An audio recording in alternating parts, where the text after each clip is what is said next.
Welcome to LOCKBEARD Phenomena number 135, part 3 of A Flash of Bologna. Yes. Somehow this got stretched into 3 parts. So, A Flash of Bologna, part 3, Franzoni's Fried Bologna. Yes. Let's see here. Let me just a second. Stop that.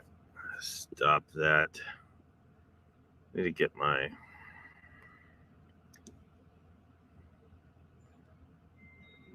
my share screen set up here.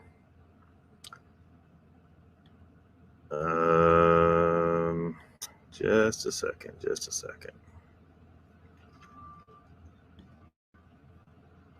Throw the chat up there for now, I guess. Yes. Looks like Icon was here first. The wolf is shaved, so neat and trim. Red Riding Hood is chasing him. If you don't know whose signs these are, you haven't driven very far.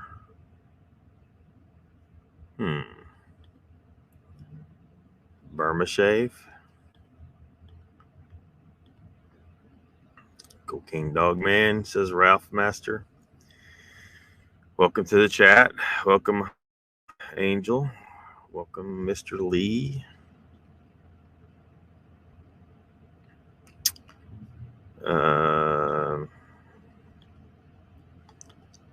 Yeah. Uncle Bones is here. Welcome. Ocean Pond is here. Welcome.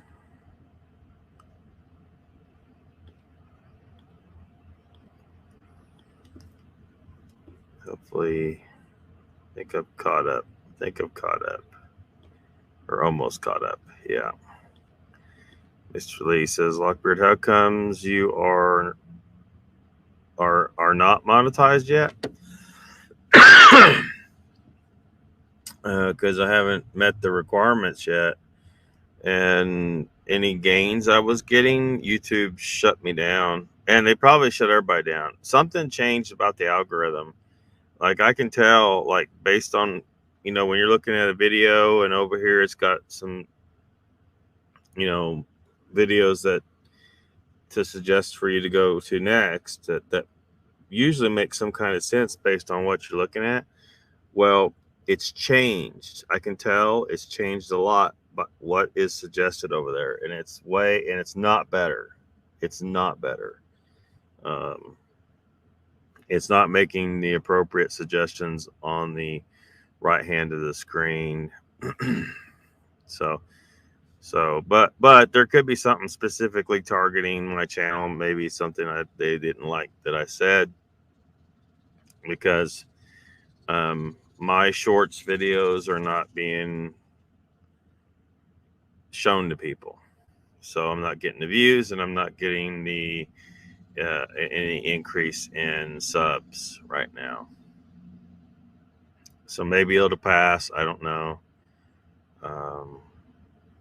But I need that to change, because let me see. Hopefully you can see. Let me make sure you can see this well enough. This is over on the monetization page, and let me see if I can blow this up a little bit for you. So that's the membership section. Okay, so there's two stages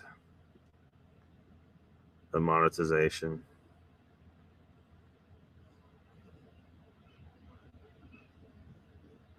So the first one, it doesn't tell you really clearly here, but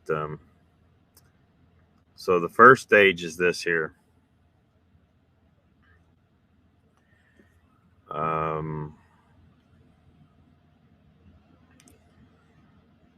and it doesn't get, this isn't what you see here. Those requirements there are not for full monetization. Shut the fuck up. This is for like a partial, this is partial monetization. So you can see, you know, up here I'm good. You got to get these two requirements, which I've got. But down here, you got to get one of these two. And it looked like for a while that the shorts views was gonna surpass this one up here, the public watch hours. But the shorts views have come to almost a screeching halt. There's still a few, just a handful, but nothing remotely like it was. But the public watch hours are still, you know, adding up. So it looks like I might hit that 3,000 mark right there. First.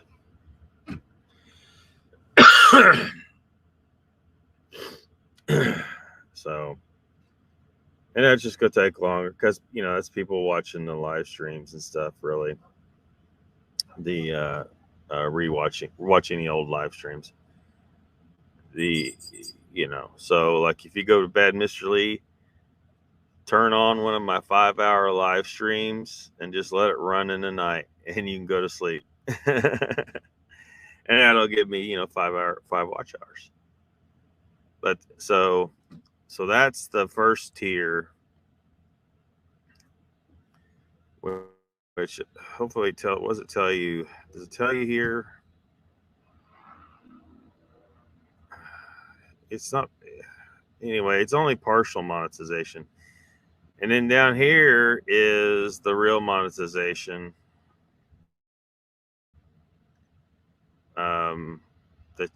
And that's the requirements you got to get for that.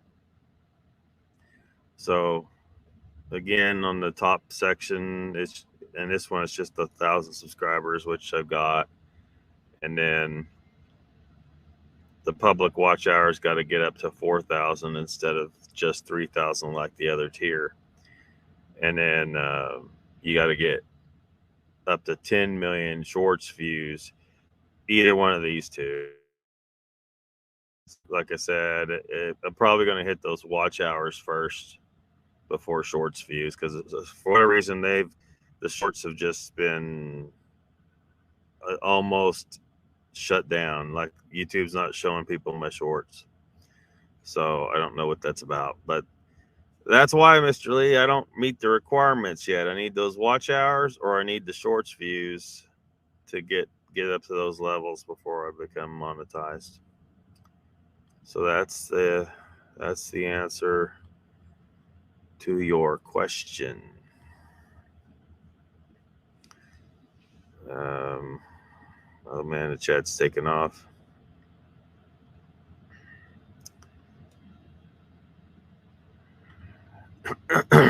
Ralph Master says, funny thing is I found your channel from UK Dogman's Immature Rants. Well, welcome to a little more of a sober place.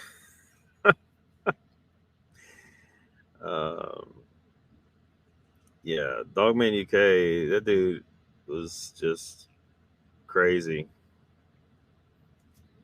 And we haven't seen hide or hair of him here lately, ever since he come in my chat. Like, I let him talk. Like, I'm a free speech guy.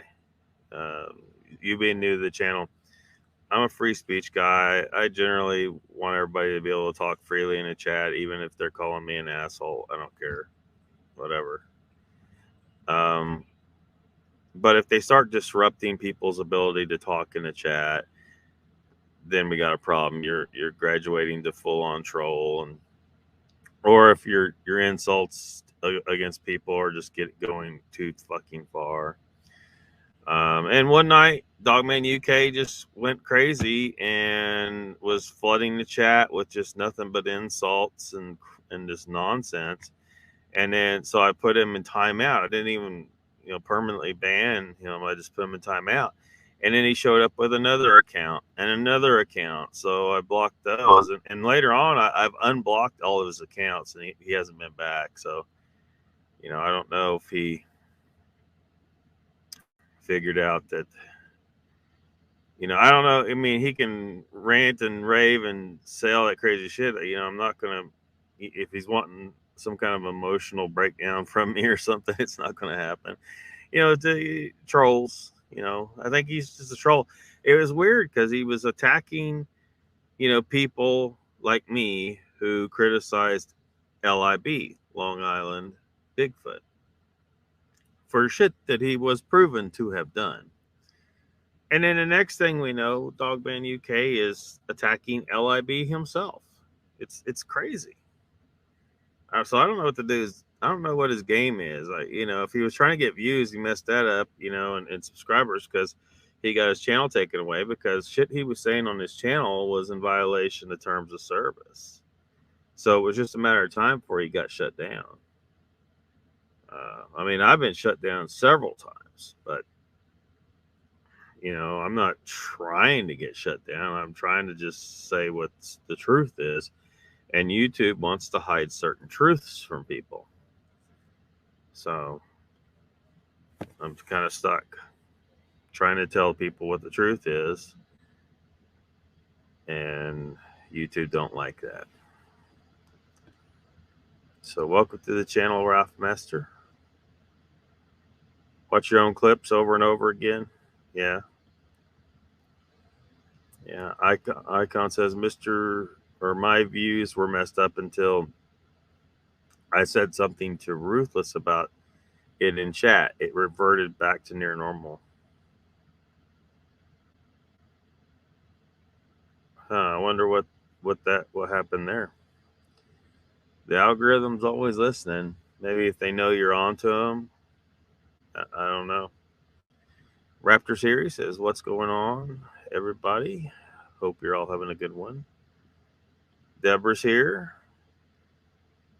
Welcome. UK being represented up in here by Deborah and Mr. Lee. Raph Master says, yep, I'm now sub to Lockbeard Tall Ones and Sasquatch Secrets due to him. Well, there you go. It's the opposite effect of maybe what he wanted. The whole concept of, negative advertising sometimes is still advertising. So he helped it give us, our channel's exposure to more people.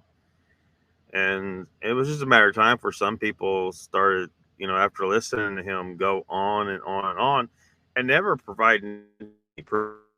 It was bullshit.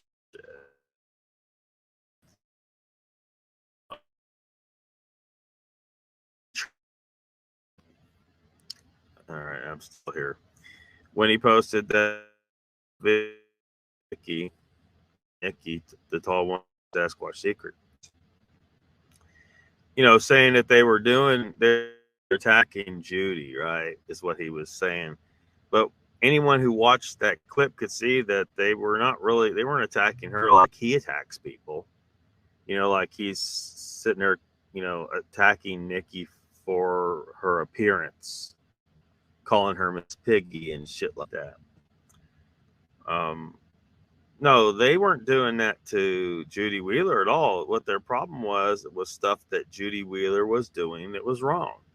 And he was going, oh, they're attacking a woman. They're attacking a woman. What are you doing when you were attacking Nikki, dog, man? What do you think that was? It's just like completely ass backward. It's just like it's just like the Democrats, man. I hate to, hey, I could rail on some Republicans too, but the Democrats have been insanely insufferable the last several years. And it's the same thing. They project anything a Democrat says that the Republicans are doing.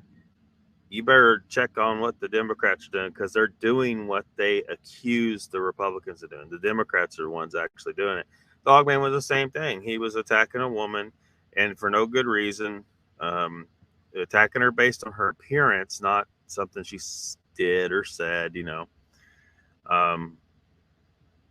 While accusing Nikki and Brent of doing that to Judy when they weren't, they, you know, they were just calling her out for what she had done. And it was legit. So it's been a wild ride with that Dogman UK guy. I don't know what's up with him.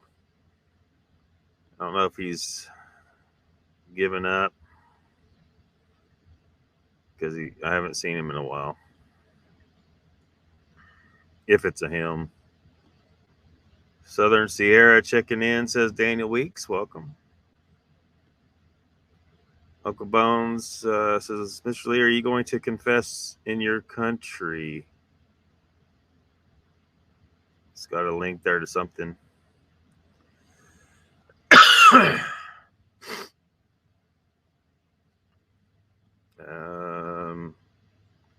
Angel says, strange to hear a car horn, so used to hearing the dogs and cows. Yeah, definitely in a different setting where I'm at.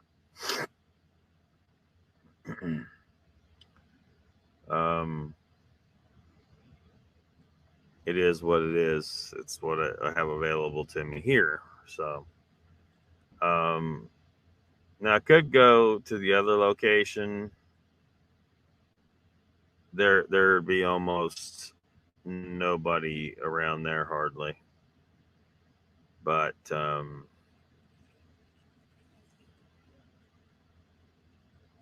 there's a reason. There's reasons why I want to be here a lot of nights anyway. So blow their shorts out their shorts. They can blow their shorts out their shorts. Yeah.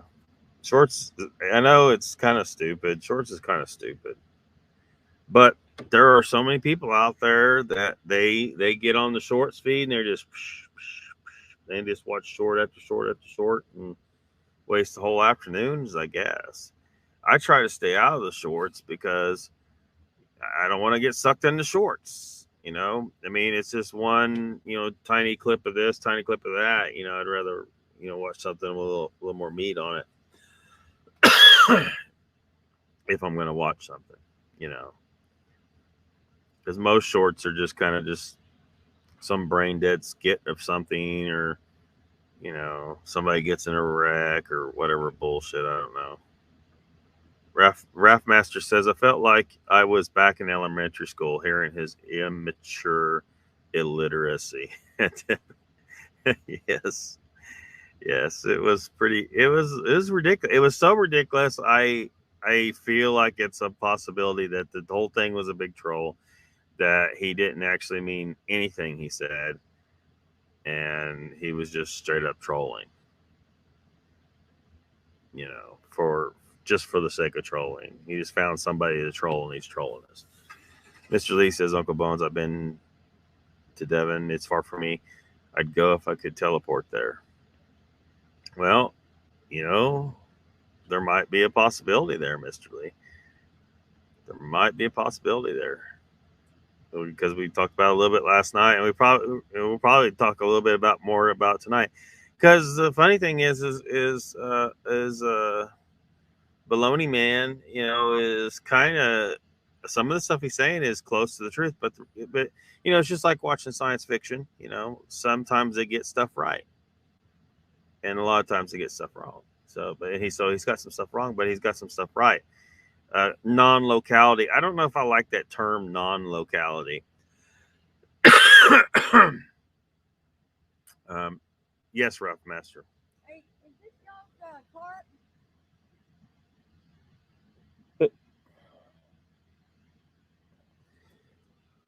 Yeah, it did get taken down. It did get taken down.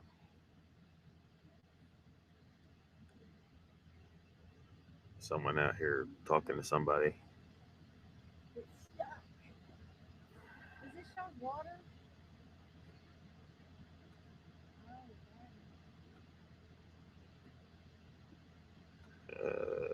Let's see here.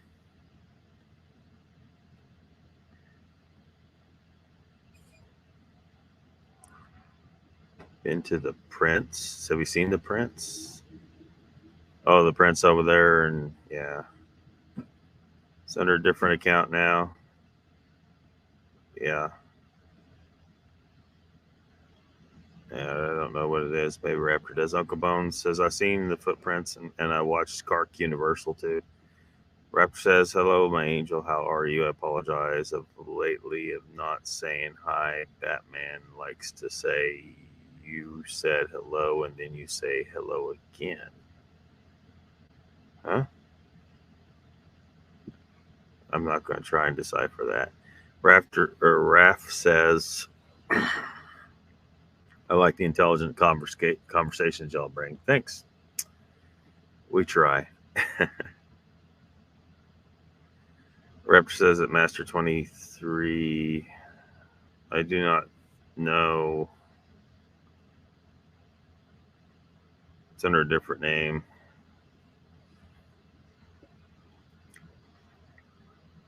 Losing brain cells. Yeah, you'll just lose brain cells over there.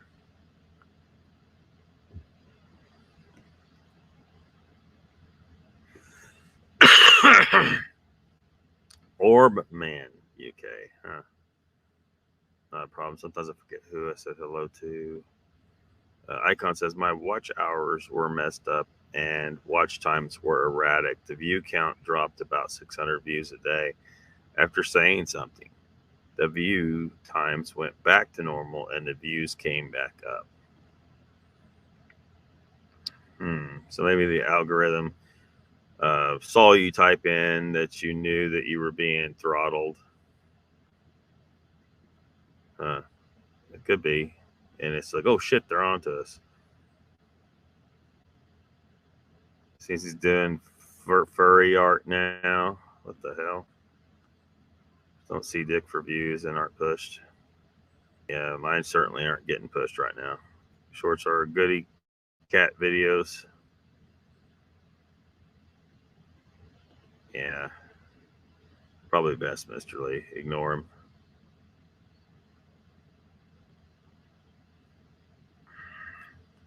Mr. Lee says, is that what you call lot lizard, Lockbeard? No, there's no lot lizards here. I don't think. I'm not at a truck stop.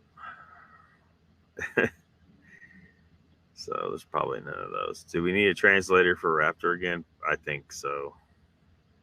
There's Donald. Donald's rolled in. What's up? Icon says, Donald, my favorite Persian. Assalamu alaikum. What the hell?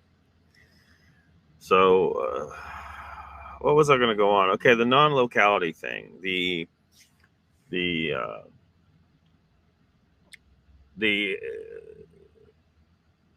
about distance, space, like not being entirely real. The universe being in effect. I hate to use the word. I hate to use the word holographic. I don't like it.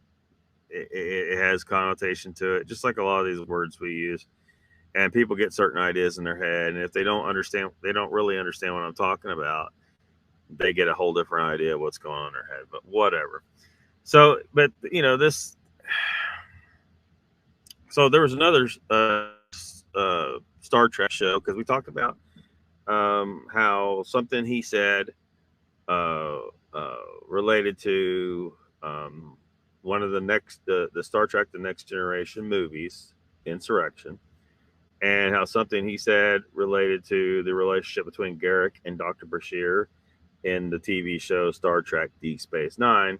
And then now we're on to Star Trek Voyager, and where he's, I'm wondering if his, because I'm starting to think this guy's a Trekkie, and he's stuck a little bit of his Trek stuff, Star Trek stuff, into his stories.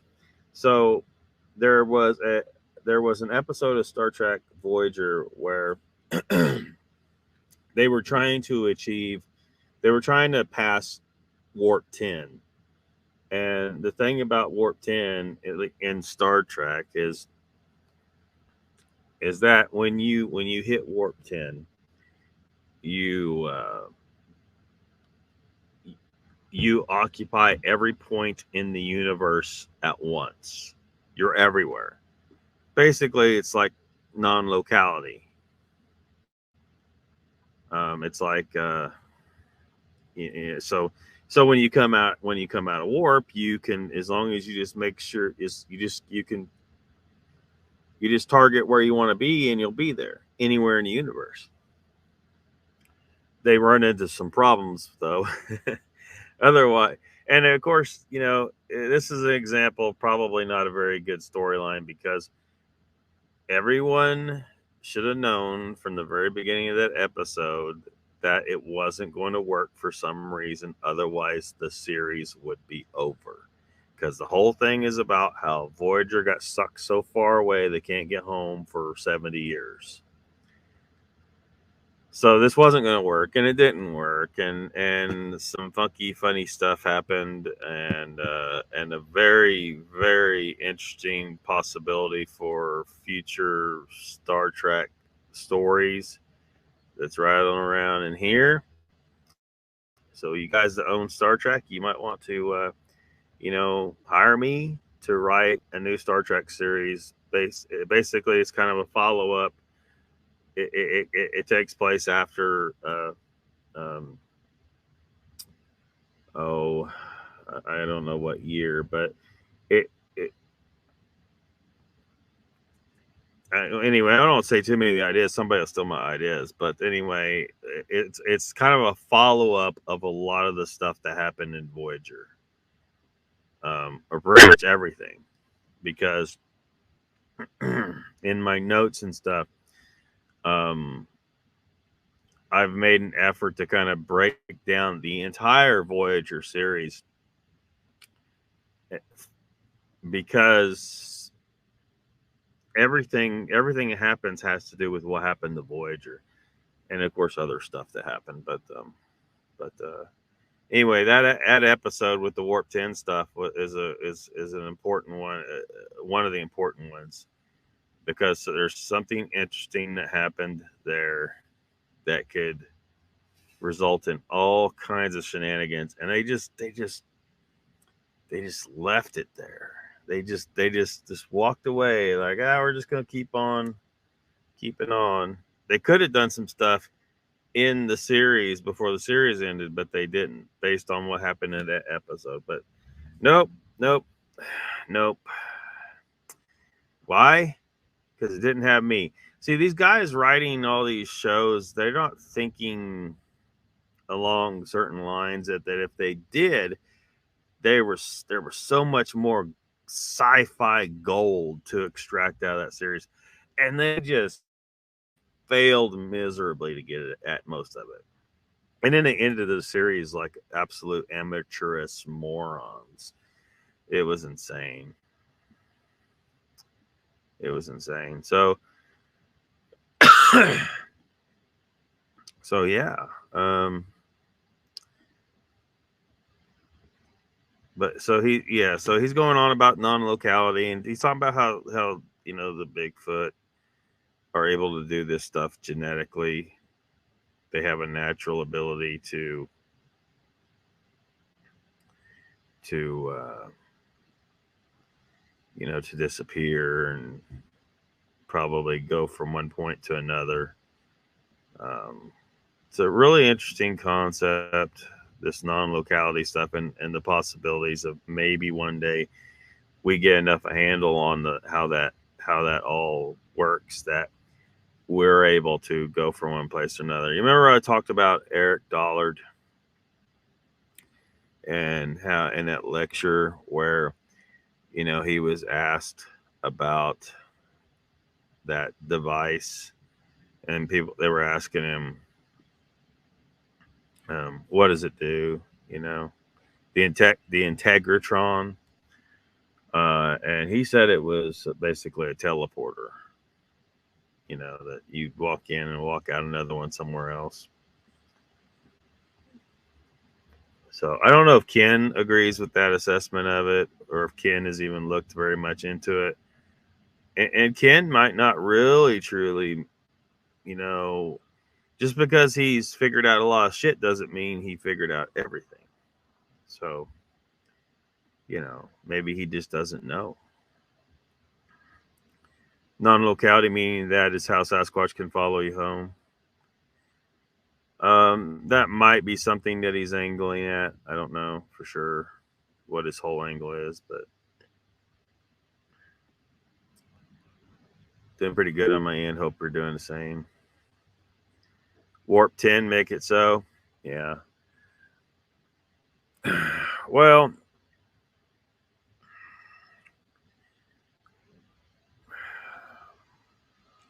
look, warp is based off of this concept of space time, which we talked about.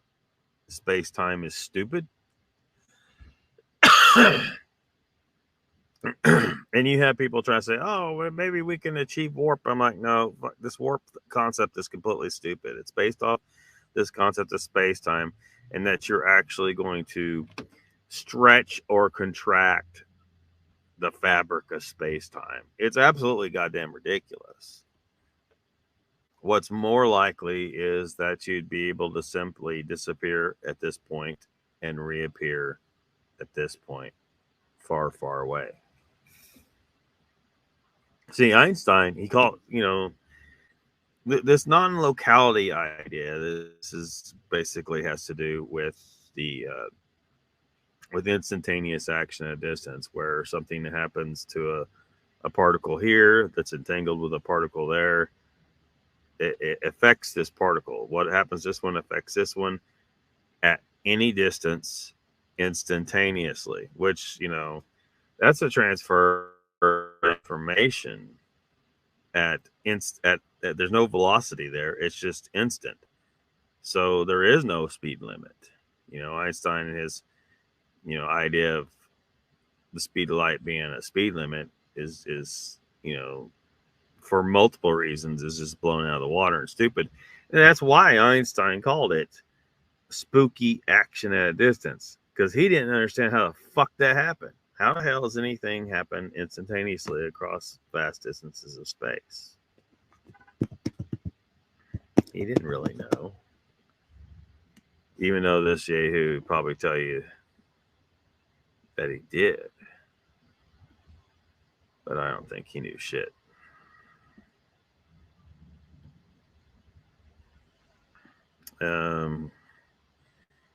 Got Bigfoot following home. You may want to have your sanity checked. Yeah. Gone to Plaid, says Icon. Yeah. You don't want to go to Plaid. Spaceballs. Some of the peeps have said that, though. People that Bigfoot followed them home. Yeah. Yeah. Some people say that. But why would Bigfoot follow you home? I mean, what the hell is the point in that? Raptor says, Donald Fuller, I agree. No proof that Bigfoot follows people home. Another made up story. Yeah, I'm inclined to say that too. It doesn't make any sense that a race of people that are trying like hell to hide from us and are doing a pretty damn good job of it most of the time, why the fuck are they going to follow you to your house? That don't make any sense. You can't give me any kind of logical reason why they would follow you to your house. I'm sorry. So when someone says, Bigfoot followed me back home, well, that immediately puts your story into question. It just does. So,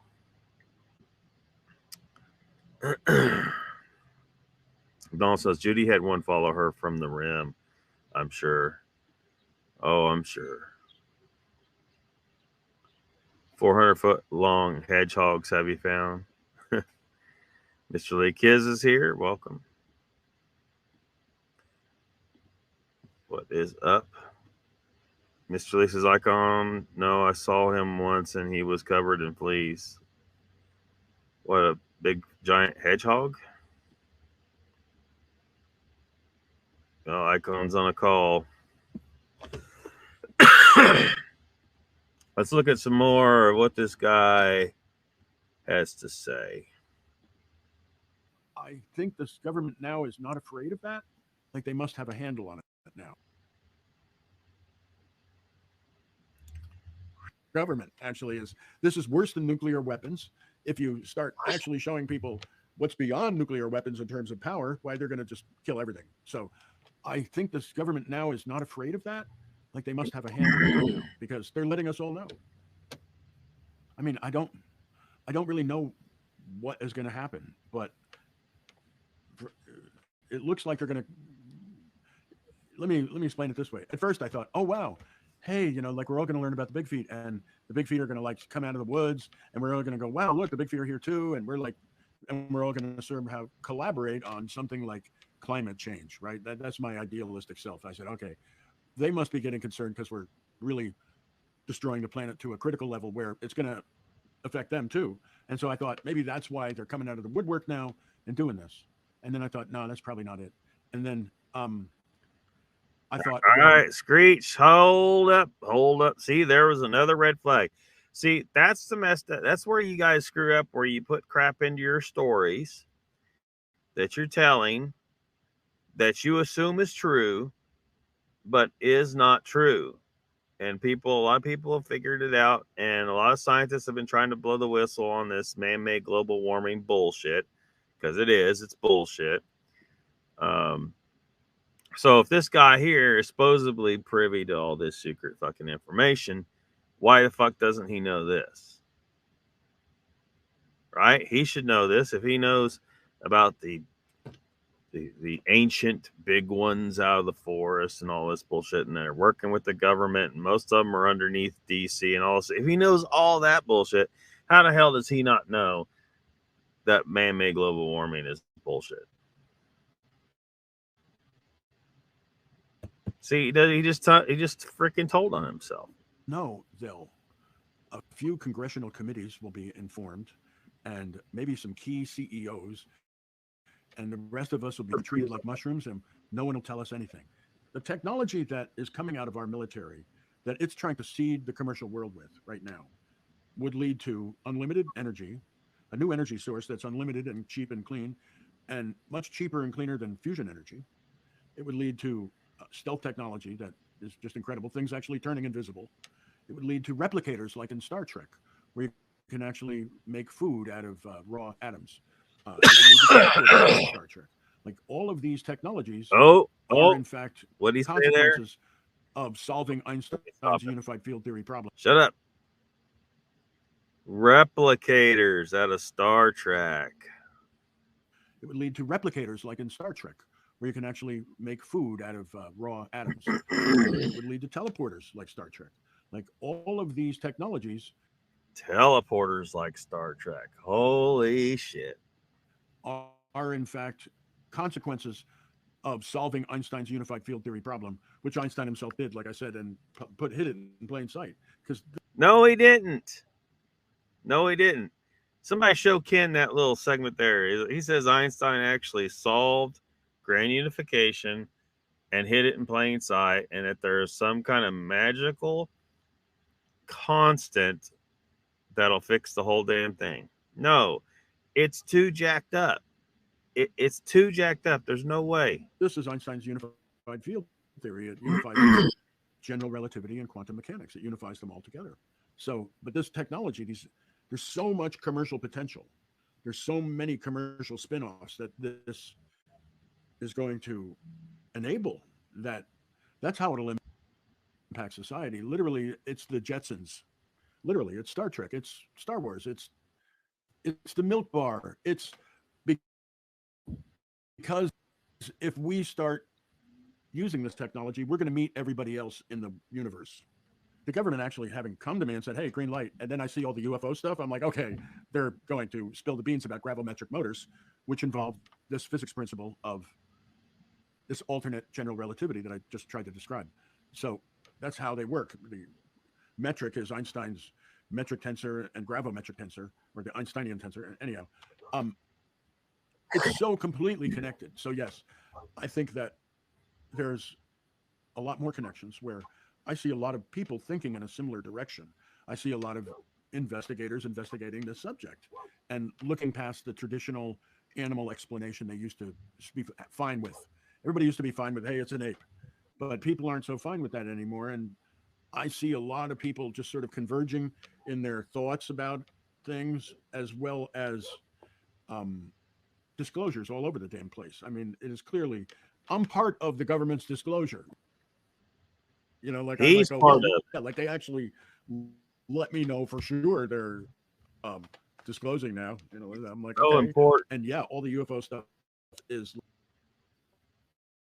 like it's the same technology, it's the same physics principle I'm talking about. I think the big feet are going to handle it. I think that they are going to do.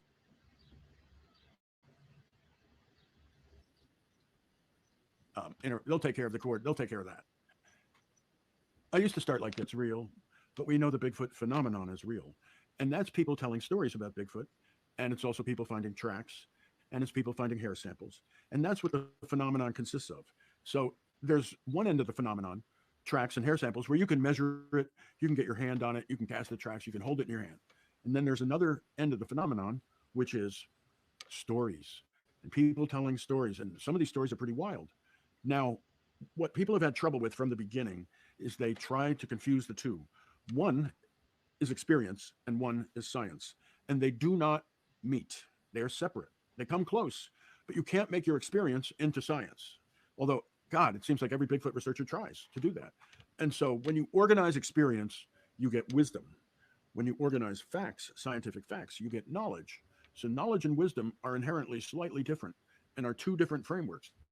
It gets confusing because there are experiential facts. You know it's true. You saw it. Bigfoot came over and touched you, turned into a sheep in front of you, whatever. You know it's true. You have an experiential fact. And you really try to make that a scientific fact. But it's not a scientific fact. It's just wisdom.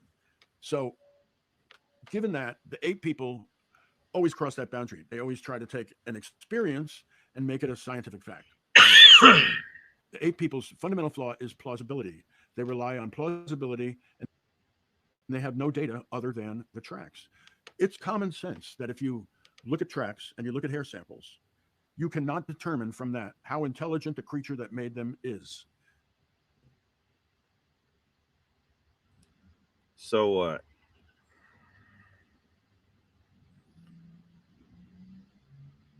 Uh,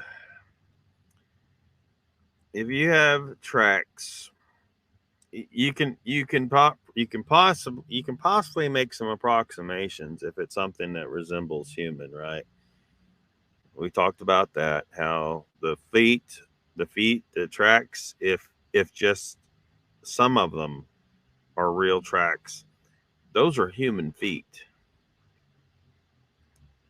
Our closest relative that we have is that we know for sure exists scientifically is chimpanzee. Sasquatch feet is nothing like a chimpanzee. They're very much like a human being, which means they're really very, very, very close to what we are. They stand upright, they have a hooded nose, and they have managed to elude us very well. May indicate some of their intelligence as well. But the morphological characteristics alone, telling you that they are basically human, tells you that they're pretty damn intelligent. They're almost certainly at least as intelligent as a chimpanzee, which ain't half bad. Chimpanzees are pretty smart. At the very least it's that intelligent, but based on the other characteristics, placing it as something very, very close to human, it's probably way more closer to human intelligence, and I think it's possible that they are more intelligent than us. I don't know why some people have such a problem with that idea. Oh, they can't possibly be as intelligent as us. Why? Because they didn't destroy the world by plowing under the ecosystem to grow monocrop agriculture and spray everything with poisons and and build cities and parking lots and just destroy every damn thing like we do. If you think about what we do, we're just smart enough to be dangerous to ourselves and every damn thing on the planet. You know, all of our technology, you know, we like the little thing, the conveniences it gives us, but it all has a negative side effect. You think, this makes my life easier, this thing, this fucking thing. Yeah, it also makes you weak. You got climate control in your house? Okay, yeah, you're comfortable, but guess what? Your resilience against hot and cold temperatures and extreme weather conditions, your resilience is lower because you don't endure it day after day after day. Sasquatch is out there doing that. Maybe they're the smart ones. They know they got to keep their fitness level up of dealing with day-to-day natural conditions, and so that they don't become weak like us. We're weak and pathetic. Oh, we got food security. Yeah, we got food security. But what does that mean? It means you're not able to deal with not having food for very long. You can't endure it near as well. If you don't have food for a day or two, you might just lose your damn mind, start killing each other, start eating each other, or some other crazy shit instead of being like me, someone who has adopted a natural human diet, which if I don't have food for a day, it's just not a big deal. Earlier in life, it was. I woke up ravenously hungry. I'd want to eat. I really couldn't think about doing anything else until I had some breakfast. And then within 3 hours, I'm thinking about lunch, and lunch is an hour away. You know, so I'm about half useless because I'm thinking about food. I want food. And then, so you have lunch, you had breakfast, you had lunch, probably had some snacks here and there. And then as you're getting close to the end of the day, you're thinking about food again. So you're useless for the last hour at work almost, because your mind is not focused on what you're doing. It's focused on food, eating unnatural shit. But eating what you're naturally supposed to eat, it just changes the game in that regard. You're not thinking about food all the time, although it might seem that way because we talk about it on here. But yeah, you know why? Again, it's just like the Star Trek Insurrection movie where the people chose not to use any advanced technologies in their day. They did use some technology. They did build structures, and they had a dam. They built a dam. They dammed up a valley, made a small lake, stuff like that. But simple technology. But they figured out they were better off not having all that advanced technology. What if Bigfoot took it several steps further? Maybe they developed technology. Maybe they're the ones who developed the ancient civilization, all the megalithic structures. Maybe that was their civilization, and our people were just kind of pets hanging around. You know, they run across us and they're like, oh, everybody should have 10 or 12 humans, you know. Maybe we were owned. I don't know. But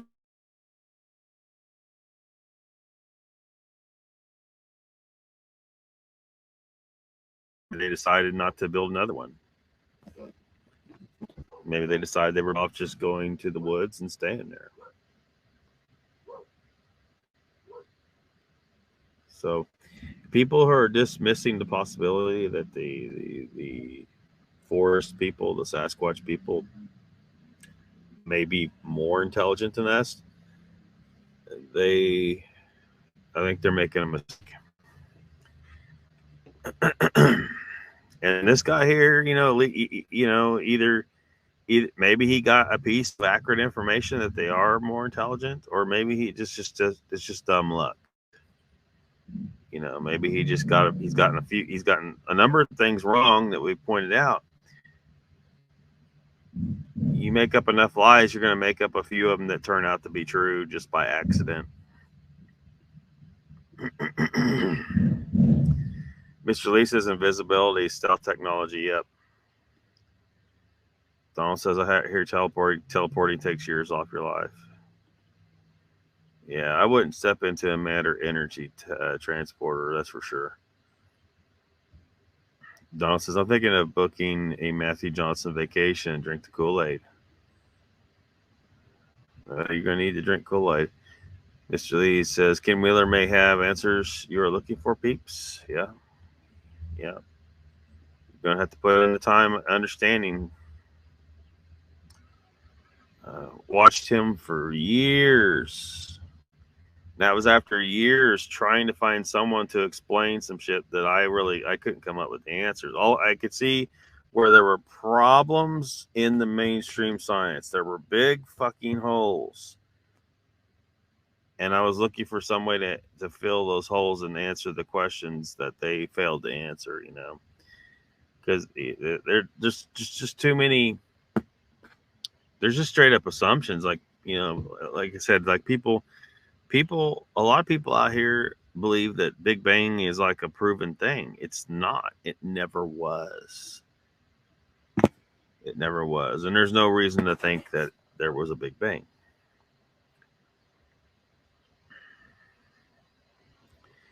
Mr. Lee says, Donald, he charges big bucks Matthew Johnson to see his portal, apparently. Raptor says, Lockbeard, I think you need to do shorts of this and then type in, what do you think about this information? Donald says, Mr. Lee, I'll bring my own Tesla coil. Mr. Lee says, Raptor, that's a good idea. Yeah, Raptor, you're a marketing genius. Well, I probably would have done shorts out of my live streams a long time ago, but there's some technical difficulties in doing that I just don't want to tackle, you know, for now. Unless I can find a way to, I don't know. There's a way to do it, I guess, without running into those technical difficulties. I don't know. I'll give it some thought. Maybe we can make it happen. But yeah, I have a kind of a full schedule lately.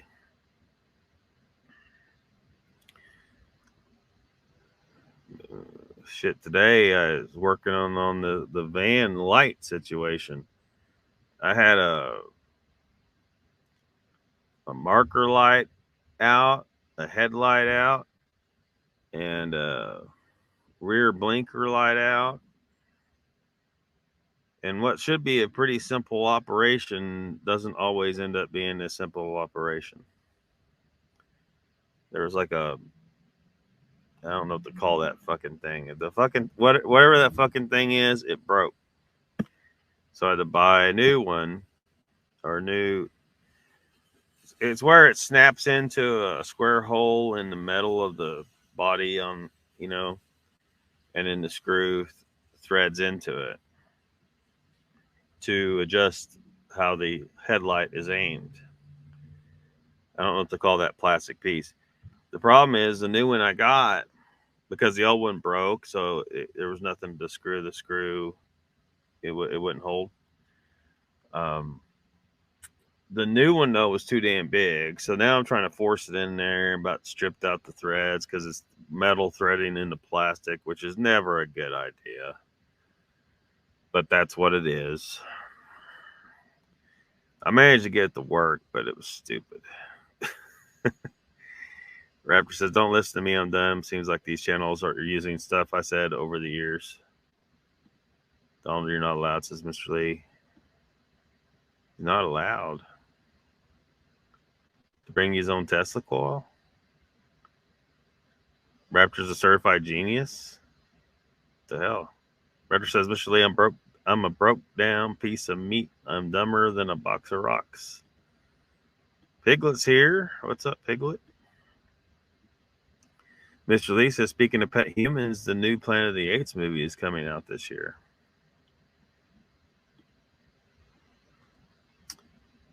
Yeah, I've never been too horribly interested in Planet of the Apes. I mean, I watched them, but for whatever reason, I just don't have a great interest in them.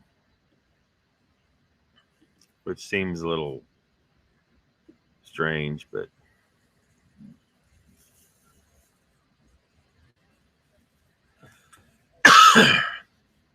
Raptor says, Mr. Lee, block what I said for Lockbeard. Looks good. The movie does? It doesn't work, can't block it. Make sure it doesn't get out, Mr. Lee. What? Is there a conspiracy to conceal information here?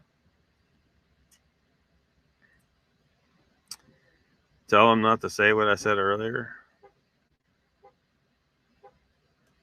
Oh, it's probably too late, Raptor.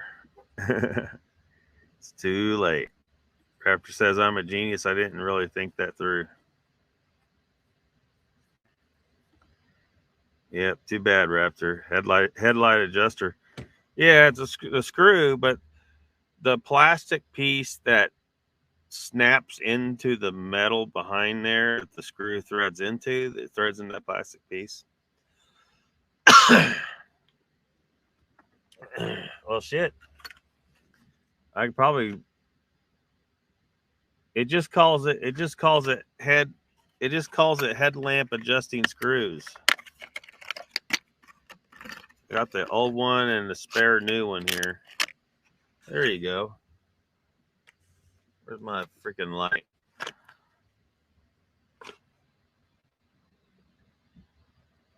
We got some visual aids here.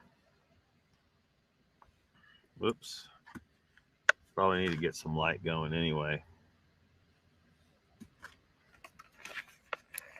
Yeah, it just calls it headlight. It doesn't. What's the name of the plastic piece though? It's a retainer, or not a retainer, or whatever the hell the plastic piece is.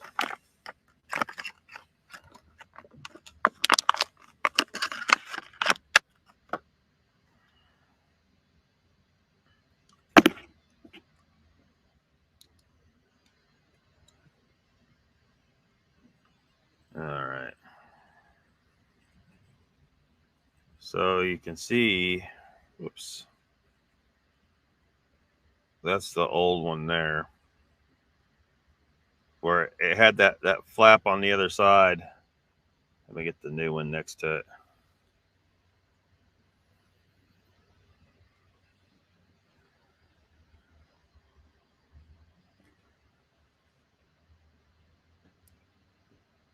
You get this where you can see it well. Yeah.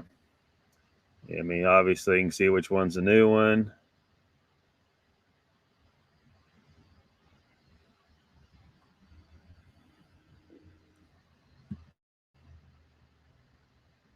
And then there's the old one. And see how it's missing that side flap, that clip. I guess it's a clip on each side of it. It's missing on the old one. On the other side, it broke off, and then the back piece of it broke off. This lip at the top. Anyway, so it wouldn't hold the screw in that hole anymore. That plastic piece wouldn't stay in the hole. It was just rattling around loose in there. And but this new one is bigger. It's just a little too big, so I really had to force it. I got some vice grips and squeezed it down. I mean, this is a spare one, but the one I installed, I squeezed it down enough to make it go in there. And it still isn't in there right, but it's in there.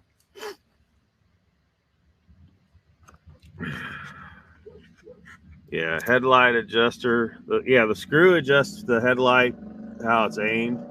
This calls it a headlamp adjusting screw, but it doesn't tell you what the plastic piece is. I guess the plastic piece is not important enough to give a name to. That's just disrespectful. Get these suckers back in here.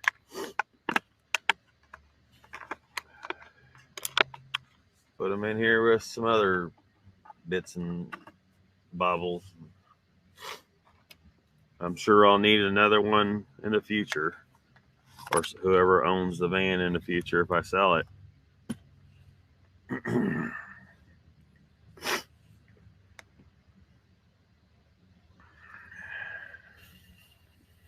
See, you saying hello at Oka Bones. Where did you see?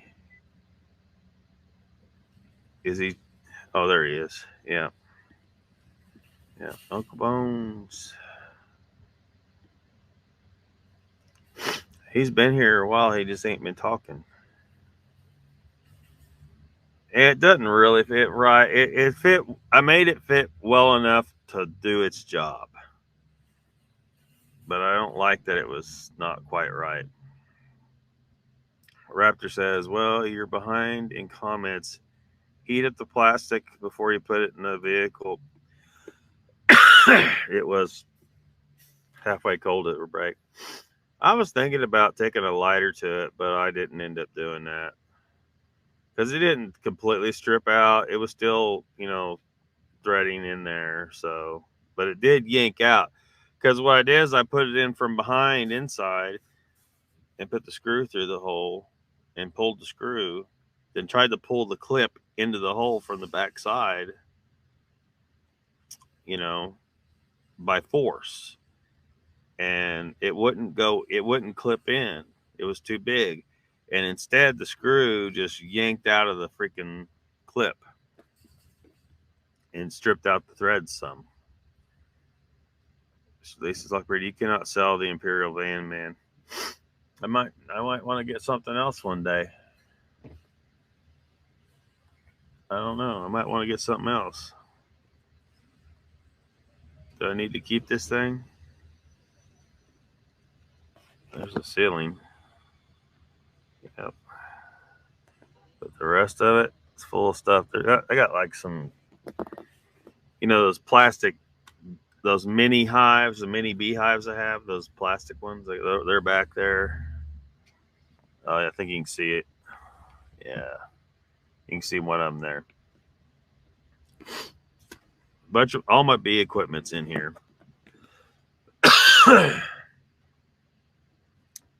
Like I really can't use the back hardly because there's so much shit back here.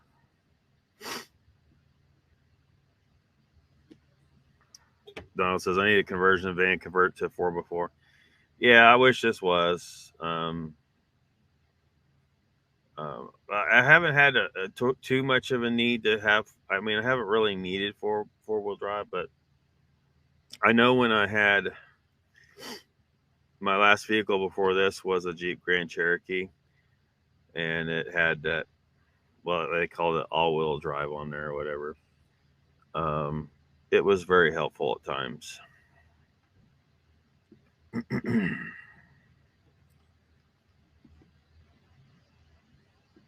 You cannot tell if that creature is a civilized human being or an ape.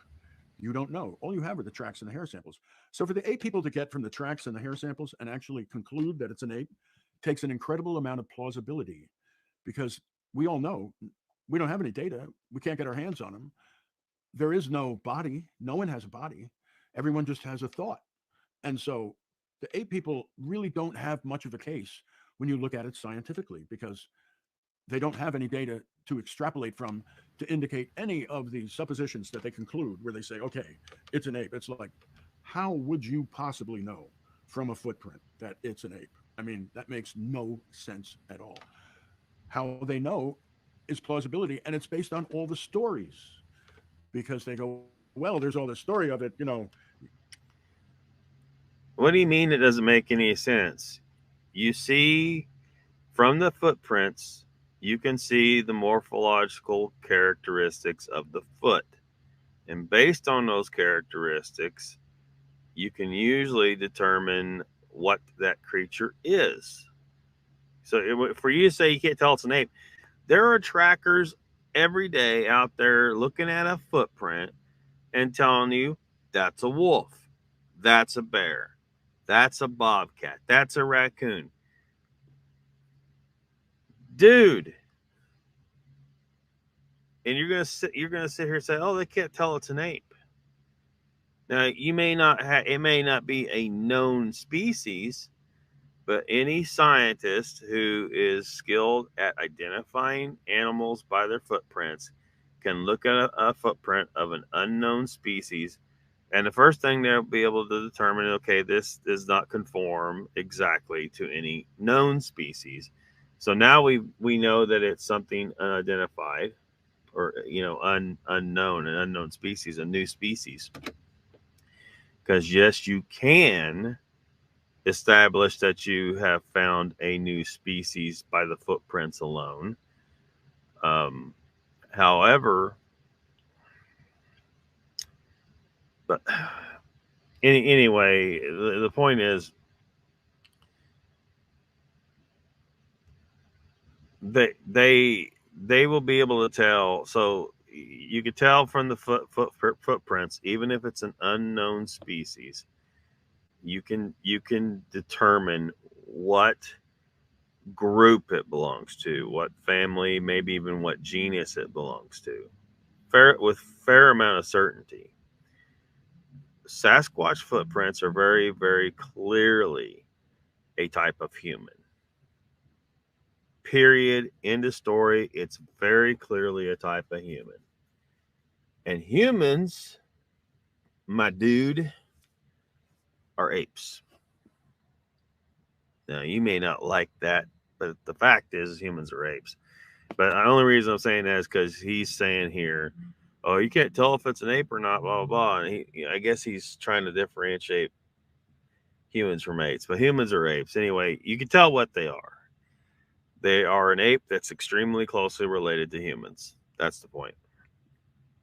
I might have confused the issue a little too much. Growled at me and threw a rock and bluff charged, and so therefore it's an ape because it did bluff charge just like an ape. That's a story. That is wisdom. That is an experiential fact. That is not scientific data. And so the ape people fudge the line between scientific data and experiential data all the time and ask us to overlook it. In other words, they can just wave their hands and say, I'm more scientific than you because, but they are not more scientific than anyone. In fact, I have to say, as a long-term practicing scientist, that is half-assed science in a nutshell. Now, they have a point.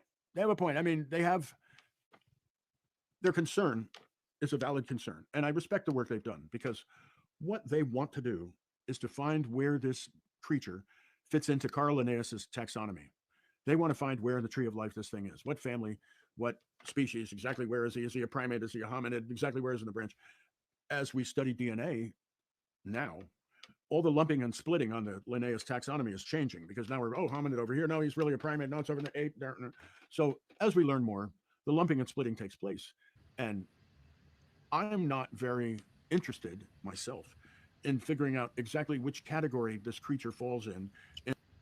Look, there were a bunch of people who, at best, were hacks that were coming up with all kinds of ridiculous ideas about what Sasquatch is. The Gigantopithecus theory, that was completely ridiculous. I mean, absolutely ridiculous. And anything, look, based on these footprints, just the footprints alone, but also based on everyone pretty much without exception, says that Sasquatch is upright standing. This development happened in the human lineage only. There's no fossil evidence of it happening in any of the other great apes. The combination of the foot shape and the upright body very clearly shows us where this fits in the taxonomy. It's extremely, extremely close to Homo sapiens. And I think it is Homo sapiens. But, that's, for the purposes of the fact is we don't actually have enough evidence to say that conclusively. Grant that. But it's still definitely within the Homo genus, and it's a very close relative of humans. So it's not Gigantopithecus. It's not Gigantopithecus. It's not It's not some distant related ape. It's not convergent evolution of something else. I mean, there's no evidence for that. People they hear these buzz terms and they like to throw it out there. Oh, it's convergent evolution. No, it's not convergent evolution. Come on, find one bit of evidence for that makes any sense. The most logical answer here is that this is a branch of humanity. End of story. It's a branch of humans. So I don't know. This guy, man. In Carl Linnaeus's taxonomy, I could give a hoot.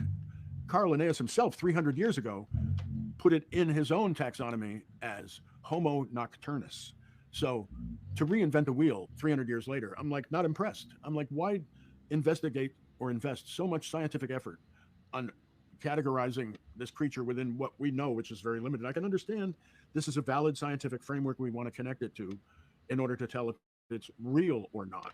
But that is a whole other question. From my point of being a biologist, there's straight evolutionary biology where you can look at DNA and genes and you can Mendelian inheritance and you can see how everything comes and how the genes unfold through the generations. But concurrent with that is the evolution of consciousness. And in other words, creatures getting smarter and dumber. I think that, and this is where I'm way out on a limb, consciousness is evolving towards the conscious mind gaining conscious control over the subconscious, and the conscious mind learning how to control the true power of the subconscious mind. And that can happen in any species. That can happen in primates. That can happen in sea snakes. That can happen in birds. That can happen in anything. Any species can become intelligent, and any species can become more intelligent by evolving like the big feet have to gain conscious control over their subconscious mind. They're kind of my model for how all animal species can evolve, including us. So I can't connect that evolution of how their conscious mind evolves to control the true power of the subconscious to their foot type. And I'm not so sure that you can make the association that more primitive forms of human being are less intelligent. I don't think you can make that case for any animal. I think there may have been very, very highly intelligent reptiles, birds, other species that we have no knowledge of right now. I don't know if that makes sense, but that's where I differ from their association with the foot type. In 90, A lot of people make the assumption that humans today are the smartest we've ever been. I don't think that's the case. We have thousands and thousands of megalithic stone structures, more and more being found all the time. The age getting pushed further and further back because for whatever reason, well, I think the reason is the government knows damn good and well that there was a highly advanced ancient civilization of humans that built all that ancient shit way, way back. And the only way they could have built that stuff is with more advanced technology than we have today. Those people were smarter than this. Now, some stuff was built a little bit later after the fall of their civilization with people who were leftover people, remnants of that civilization, maybe just a few individuals in some cases, or maybe just one who had some of the knowledge of the technology of their previous civilization still and helped build a few things later that were pretty advanced, but nothing, was on the order of what was built before.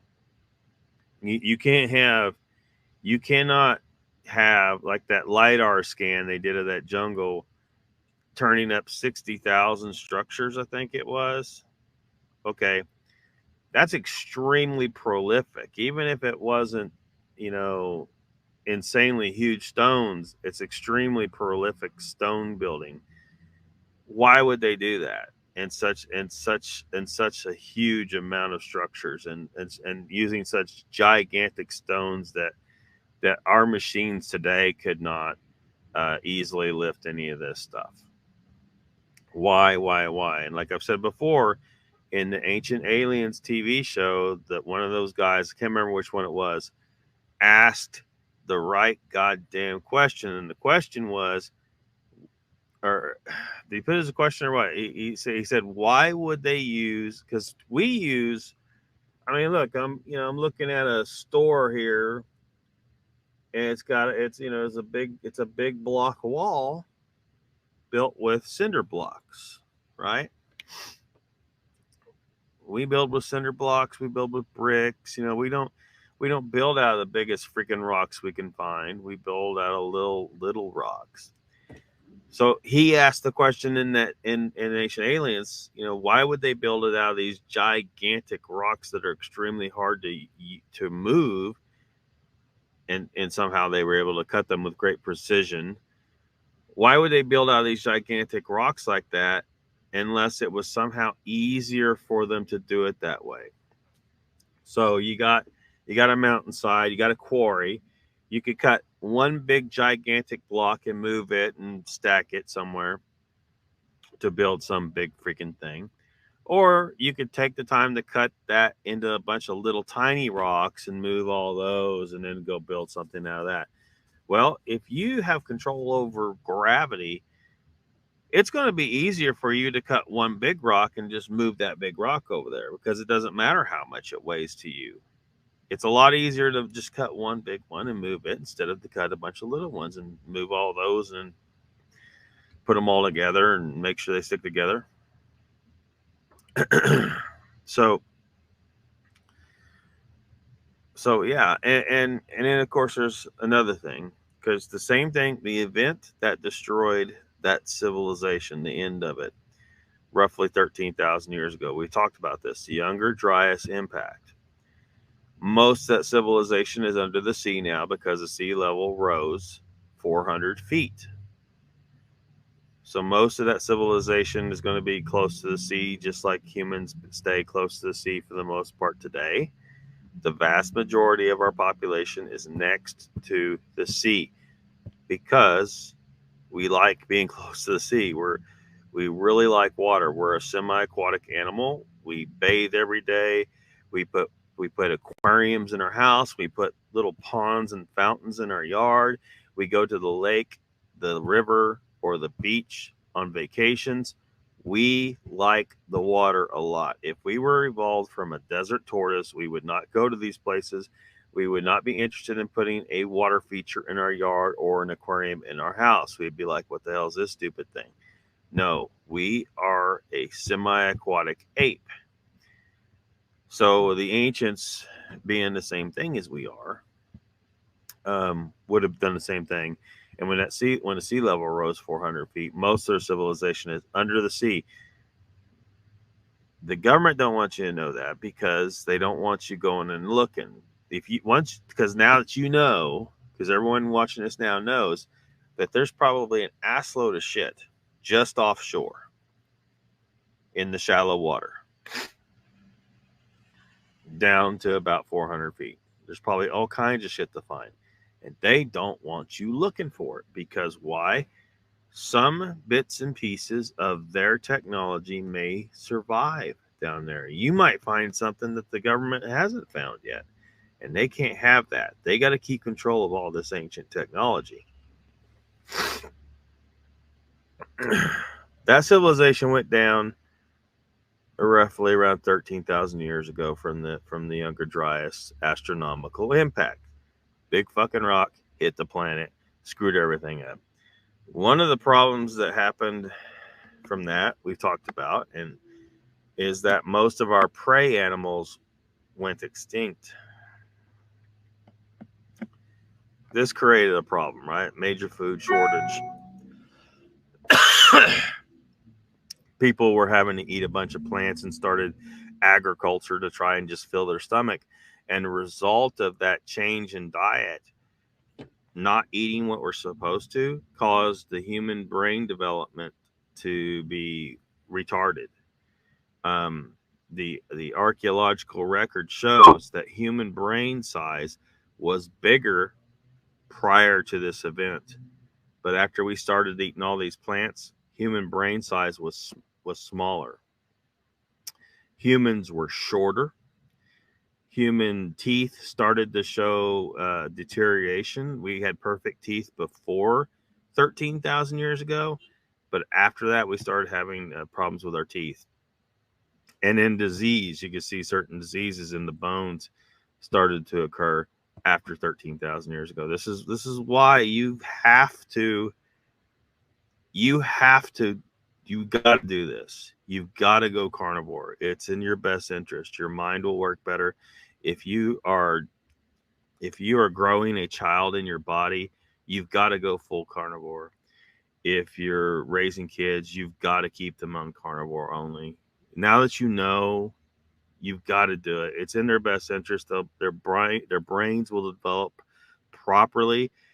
Your kids, if a mother has just found out she's pregnant and she listens to me, your kid is going to be considered a genius at the school. No fucking shit. And I got lots of stuff to tell you to try and help you guide this kid to the most. This kid would be a powerful mind if you follow all the advice that I would give. Now your doctor won't tell you that. Oh, you got to feed them, fruits and vegetables. No. That's the worst thing you can do. That will retard that kid's growth. That will retard their brain growth. That will mess up every system in our body. Every tissue will be inflamed. They will start to develop diseases. I mean, we got childhood diabetes, for fuck's sake. What I mean, under the guidance of the doctors you're listening to, who say, "Oh, it's okay to have a little candy." No, it is never okay to have one piece of candy. If you eat a piece of candy, it's your business, but it's absolutely not good for you. There's no such thing as moderation with something toxic like that. It's absolutely toxic to you, period. If you eat it, you're making a decision just like smoking a cigarette or drinking alcohol. You know these things are poisonous to you. You know they're doing harm to you. You grown adult, you can do what you want, but you know it's harming your body. So tonight's public service announcement.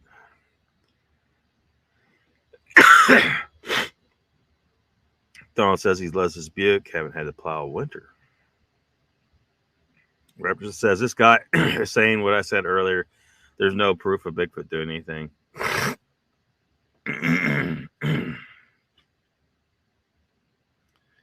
Well, yeah, but this dude says that Bigfoot's, I mean, he says that Bigfoot is working in underground tunnels and bases with the government on advanced technology. He said that most Bigfoot are underground in Washington, D.C. So I don't know if you missed that part. Survey never said there were footprints. Replay the video.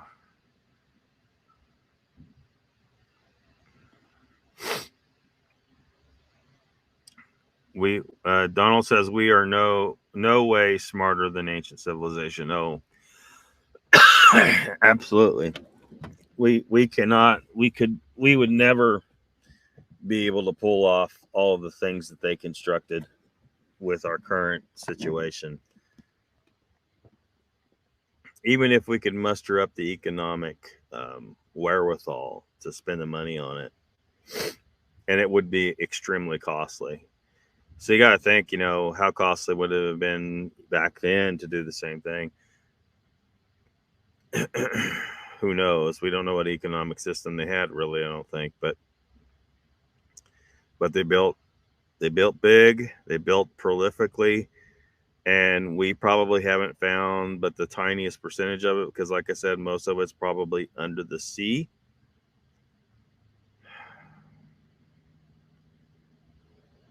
And a lot of it's probably in Antarctica, being kind of kept from us down there. So, man, it just, the more you think about it, the bigger it is. It's crazy how big this is. This is big. Bet Mom says no. We are definitely dumber the more generations that go by. Yeah. We lost something, says Donald. Yeah, we lost something. We started eating poison and retarding our growth. Bet Mom says the kids are dumber than we are. We are dumber than our parents, I feel. Mr. Lee says, Donald, it's the ability to think. Now we just push a button and the answer is there. Which again makes us weaker, right?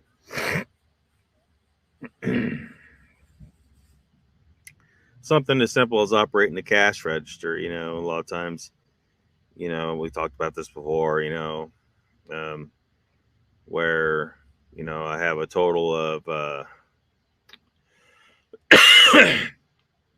let's say I had a total of $2.62, and then I hand the cashier $5, a dime, and 2 pennies. And for a moment, this kid, and it's happened many times, looks at me like they just blew a fuse. They don't understand. Luckily today, though, I just say, look, just punch in exactly what I gave you, $5.12. And then they have a moment of revelation when the computer, their little register there says, oh, change is $2.02. Holy shit. That's amazing. You should be able to do that in your head, but these kids can't do it. These kids can't do it. And when I was in school, it always, you always have the teachers trying to make you show your work, show your work, show your work. And I hated showing my work. I'm like, look, I did this shit in my head. Let me do my shit in my head. I'll do it in front of you if you like. But the teachers never, they always want you to show your work. I'm like, whatever. I can do this shit. Come on. I can do it in my head. Let me do it in my head. I am wasting time sitting here. I don't like waste. See, this is the problem with the public education system, though, is instead of coming across a student like me and saying, look, there could be a lot more accomplished with this student if we take a different approach. No, they don't. It's cookie cutter. Everything's cookie cutter. We're doing it all exactly the same. Well, no. If I have better aptitude in something, then you need to take, and then what happened like one time is like they tested and put me in an advanced course, but then I almost failed that advanced course. And nobody really investigated why, what went wrong. Now, I didn't know at the time. I was just being a kid, middle school. I've had some time to think about it. It's the teaching style of the teachers that has a lot to do with it. But sometimes you get lucky and the test actually shows, yes, this kid has more aptitude than the average kid. But you can't just stick them in a classroom with a teacher that's only is kind of half checked out and doesn't really give a shit. They're just punching a clock. They don't have a lot of teachers, a lot of those teachers, they don't have a passion for teaching. Anything that's out of the norm. And I think a lot of them are probably afraid to push out of the norm because the administration says, oh, you can't do that.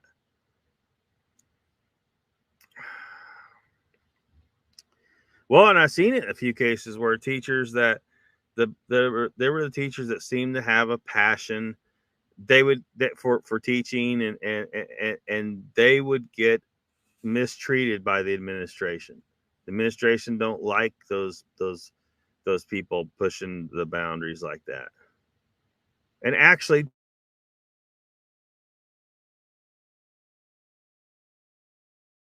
you cannot do it that way. You cannot teach kids with this cookie cutter nonsense. And then when a kid shows the aptitude, you just keep telling them to do the same thing. Oh, just keep showing your work. Just go through the motions. They're teaching you to be a factory worker instead of helping you develop your personal genius like they should.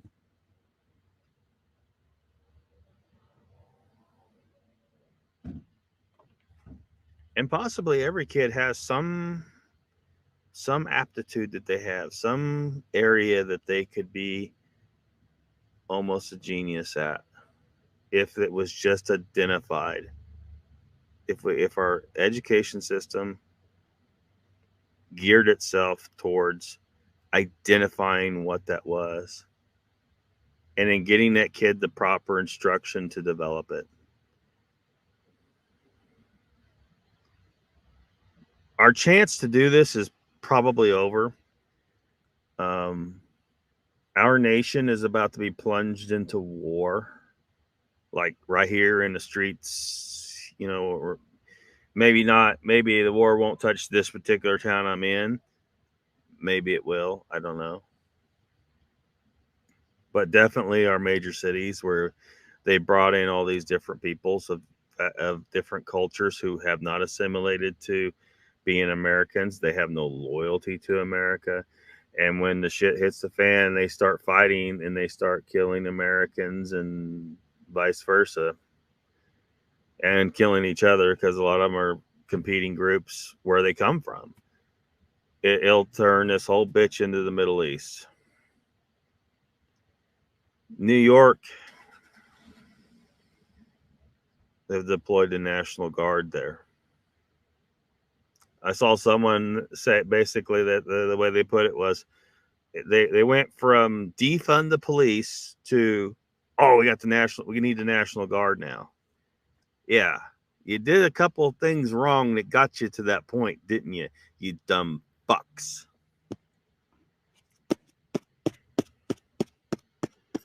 And now it's too late, you know, unless we somehow succeed in total deportation of all these non-citizens. All of them got to go. We cannot get soft on this matter. We gotta stick to our guns on this matter.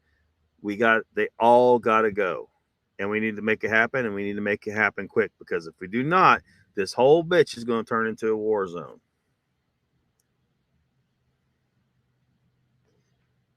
And if that happens, our chance to build that education system that I just, you know, made a few statements about the potential of, our chance to do that is gone. And the education system we have is, you know, drag queen story hour and shit, and indoctrinate your kids to be far left nut jobs and completely useless to a sensible society. Ability to think now, just push a button, answers there. Yeah. Raptor says, Mr. Lee, push the button and get the information. A lot of it is blog nowadays. It's either Google or YouTube. Yeah. They let you have certain stuff and they don't let you have certain stuff. They push certain ideas into your head. Batman says, not everyone bathes daily. They need to. Well, there is that. There is that. Raptor says, there's a lot of channels saying this now. Sugar is bad for teeth, body, been proven years and years ago. Chessport says, Donald, you don't even have to go back to ancients. Look how smart the founding fathers were in their handwriting. Yeah. Chessport's here. Welcome. What is up?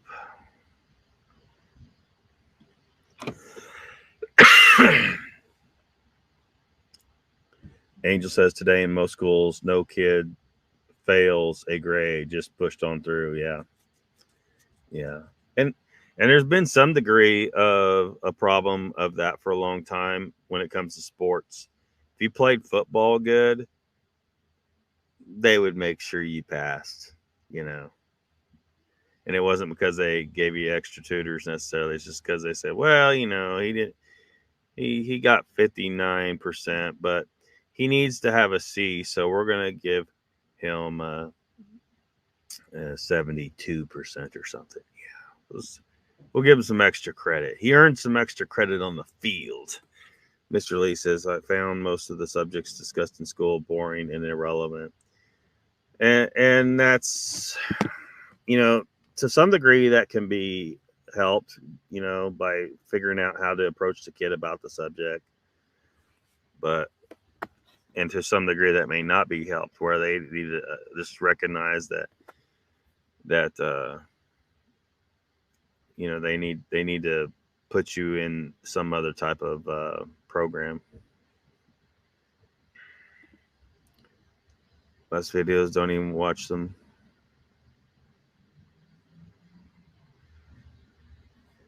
Made all my last videos talking, don't even watch them. What? Go binge watch.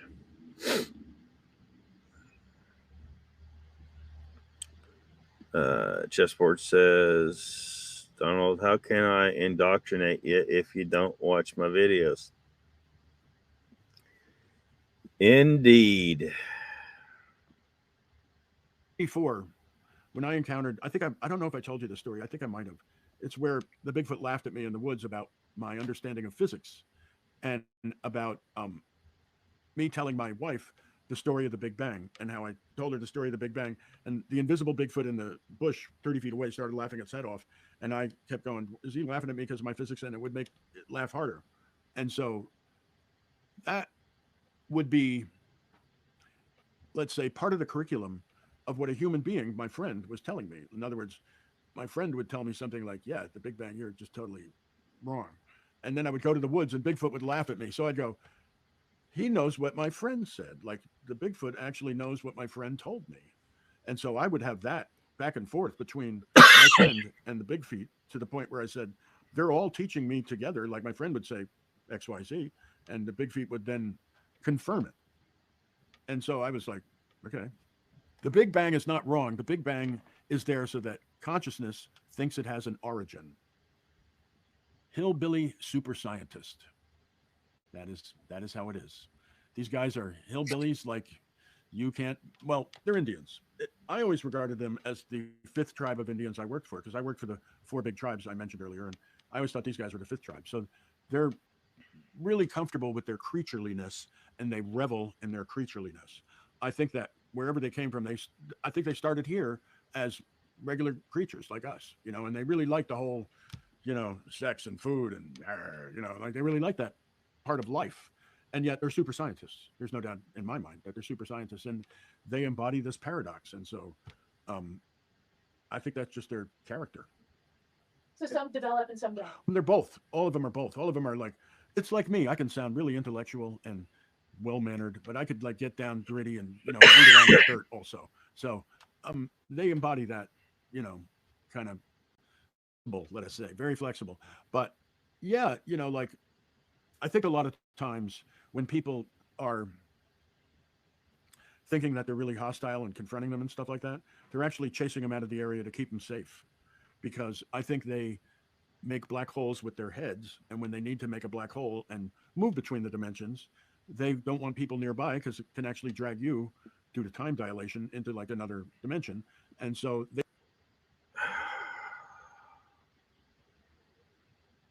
dimensions, black holes with their head, time dilation. All this crap is science fiction crap. He thinks his he thinks sounds reasonable, but it's not reasonable at all. It's ridiculous bullshit. Other dimensions. Like I said, there ain't no other dimension. There is, you know, like sliders. People believe in sliders, the multiverse or what, that bullshit. You remember that TV show Sliders, where they would go to all these different, they would, you know, go through a portal to a different Earth, and all the Earths are here in the same spot, but there's all these infinite Earths. It's a completely ridiculous concept. What is here is aspects of reality that you cannot perceive. So you're not going to another Earth, and you're not going to meet, you know, another you. It's a little bit different, and you know, none of that shit. But what's here is stuff that you can't perceive. We got the tools, we got eyes, we got ears, we got sense of touch and stuff like that, where we can interact with things within the frequency range that we are designed to exist in. And there's frequency ranges beyond this, in both directions, and that we can't interact with. There's things we can't see, but they're there. This isn't another dimension. This is just part of our reality that we can't see. It is this world. It's not another world. Now, some people might perceive it or think of it that way, but they really shouldn't think of it that way. It's the unseen part of reality. It's not another reality, like as if you're on the movie Sliders, or you're in the MCU, or you're even in Star Trek, or all these things are it's a common science fiction thing that's not part of what reality is. And he's spouting all kinds of, he even referred to Star Trek, because his mind is all up in the Star Trek. And he's sitting here and telling us that Bigfoot make black holes in their head, out of their brain somehow. Is anyone buying this bullshit? Mr. Lee says, I've decided that Henry Franzoni doesn't have the answers I want. He don't have any answers at all, really. He's spouting so much bullshit. Well, hopefully not, Mr. Lee. I've about had enough of this guy.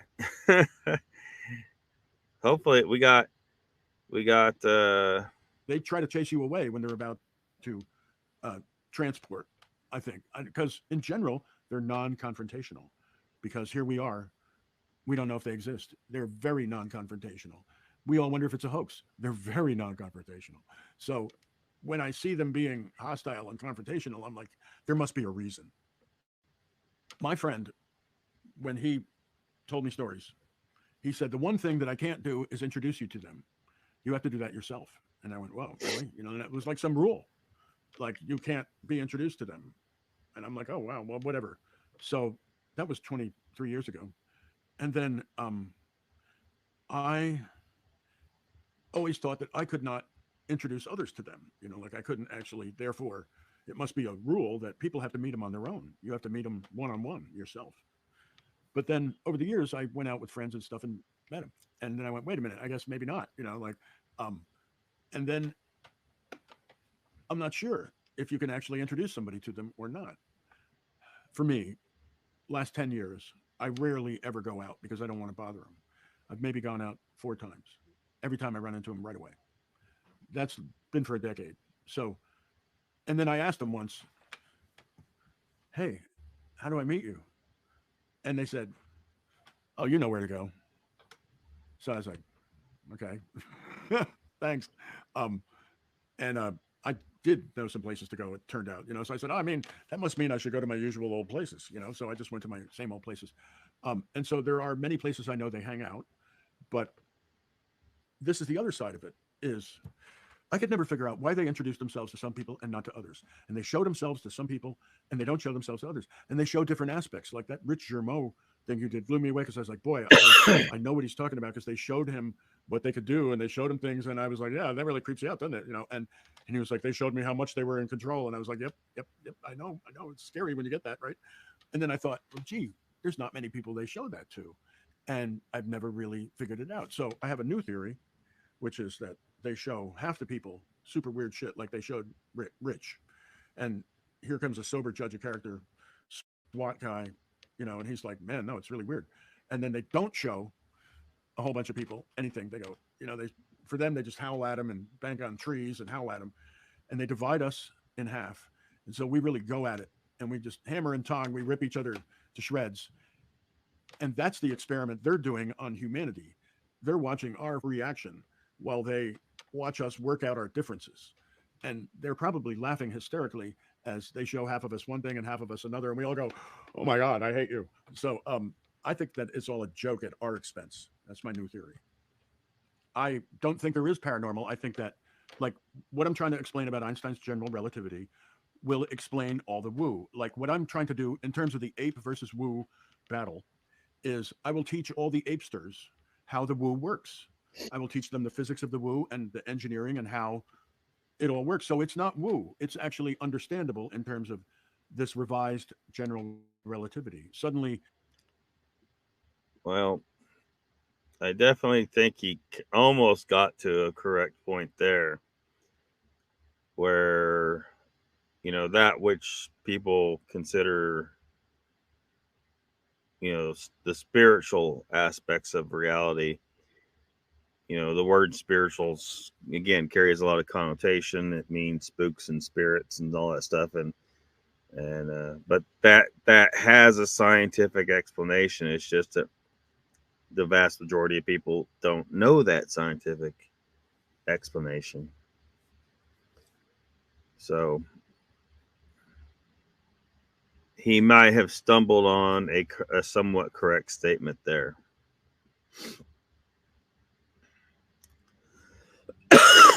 Yeah, Mr. Lee, we almost got this. We got a little bit more of this, and then we'll be done with it. I don't want to do part 4. What year was this posted on YouTube? This was like posted recently. Like a little over a week ago.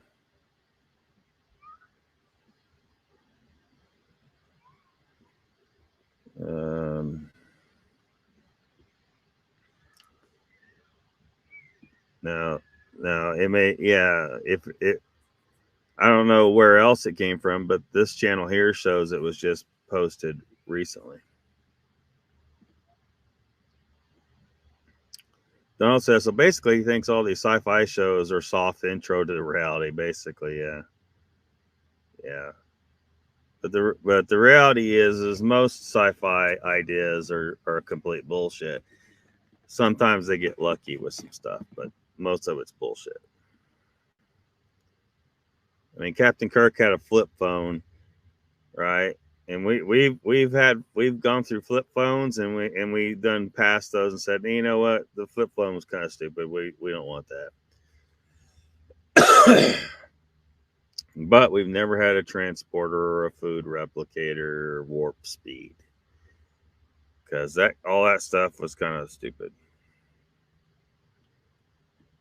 We're not going to be doing that stuff probably, because it doesn't really make sense. Yeah, it's not that old.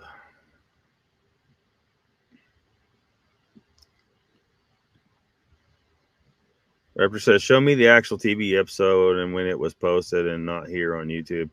I've seen this video before. Donald says, Franzoni, tell us how Patty's breasts are really orb launch pads.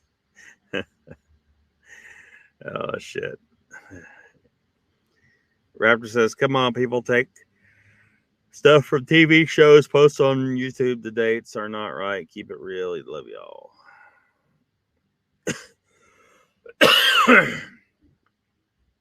Yeah, maybe he can find out exactly on his own. I don't know.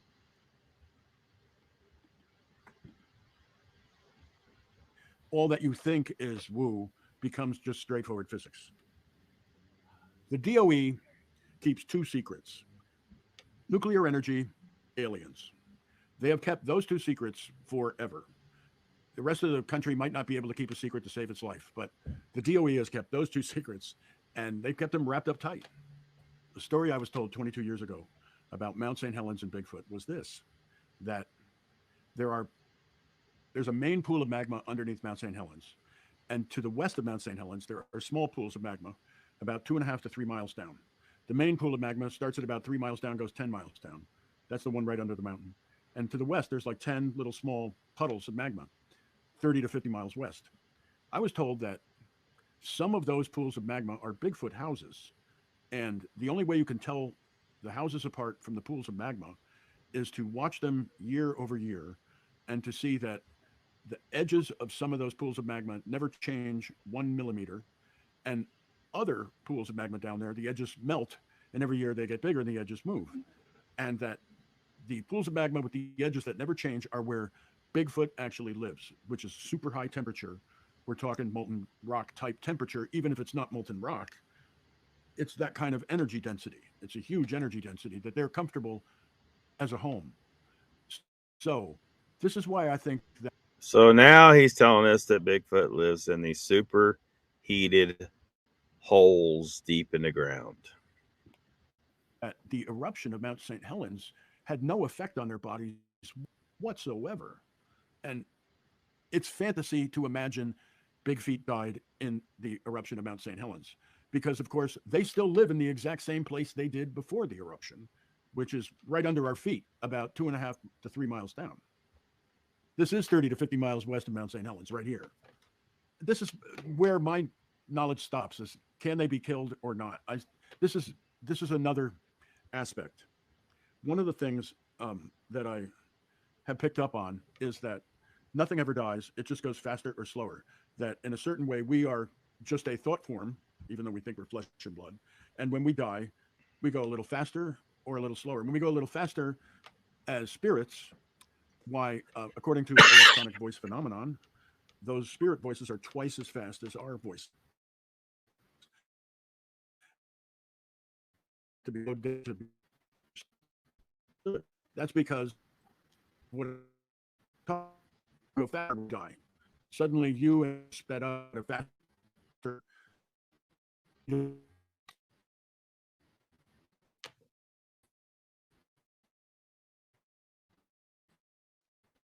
And bodies are not bodies like ours. That's the one thing that's truly different, is that they look like us, but obviously they can dematerialize. That seems to include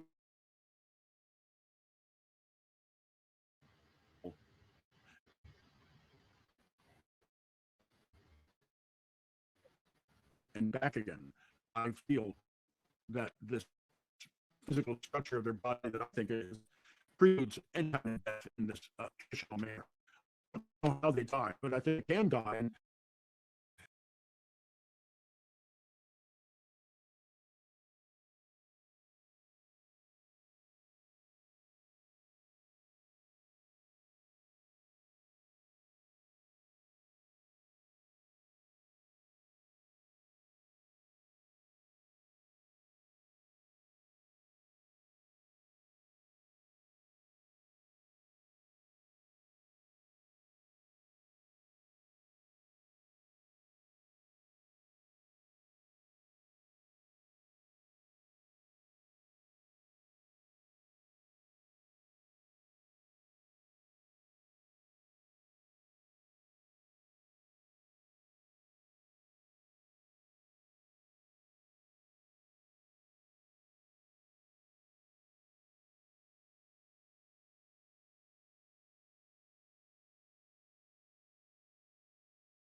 All right.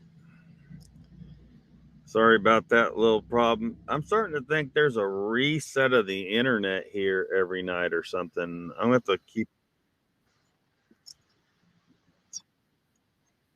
Oops, stop it.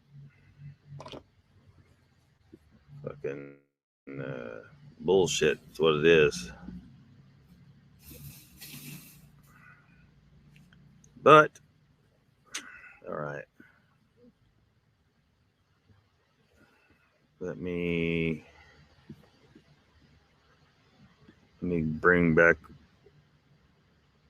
old Franzoni here.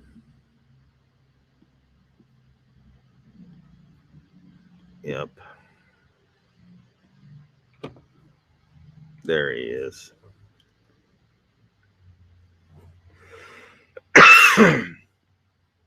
Donald says, "Wow, this guy's freaking nuts." Yep. That's why we needed three parts just to yeah. Mr. Lee says Lockbeard Mogs is on and he doesn't have a moderator. Better go, dude. Thank you. See you on Friday. He don't need a moderator, Mr. Lee. What's he moderating? His thinly veiled violent threat against people he don't like, or his call for people to report channels that he don't like, or what? You know, is he still talking to his buddy Dogman UK, who was sitting there, just saying all these horrible things about people? I mean, is he what is he doing? Is he sitting there talking to LIB, proven a liar and thief? I mean, what? You can stay here, man. You don't need to go over there. You don't need to go over there. Raptor says, Mr. Lee, you're a moderator on Mugshot. What the heck?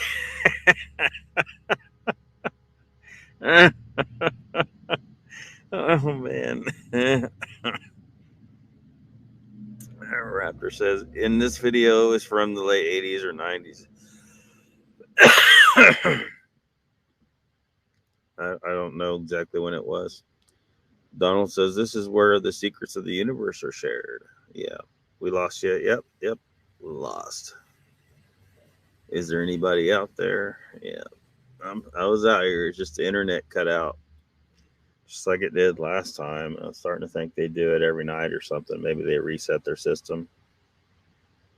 Daniel Weeks says, we done? No, we ain't done, man. Donald says, I'm in holding pattern. Roger that, Don, says Daniel. Rapper says, yeah, yes, it's called YouTube and Google for your channel. Damn it. Donald says they probably see you using too much of their broadband. Well, it's probably not. I doubt that. I doubt they notice. Some places I've noticed they a certain time they reset. They do a reset.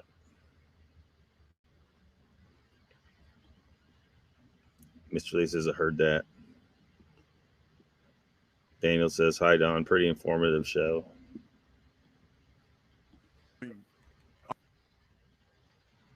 That's because of what I'm talking about. You go faster when you die. Suddenly you and everything around you is sped up and you're at a faster speed of time, let's call it, for a nutshell. So this is what happens when you die. And the big feet bodies are not bodies like ours. That's the one thing that's truly different, is that they look like us, but obviously they can dematerialize, turn invisible, move between dimensions. They can put stresses on their body that our bodies can't take. And that seems to include being able to move to the dimension of the dead people and back again. I feel that this physical structure of their body that I think it is precludes any kind of death in this traditional manner. I don't know how they die, but I think they can die. And I wonder sometimes if they're in like the human form and the flesh and blood, can they be killed right then if somebody shoots them? Or, if they want to turn back into iron or turn invisible or become like really light and just walk through the forest without disturbing a branch, where they become really undense, less dense. I mean, they have such conscious control over their bodies. I don't think they can be killed in the same way we can. That's really what it comes down to. My friend told me a lot of stories that were related to the Bigfoot thing. You know, I mean, to the point where I almost got killed by our government for hearing them. So, yeah, there's really, like, I don't even know where to begin. But that's the thing, is I never wanted to be that guy. Like, I never wanted to be the Bob Lazar type person that goes, oh man, I know. I had a security clearance for about 5 years, and it was the lowest possible security clearance, and I gave it back. And so I'm just a civilian that is not read into anything.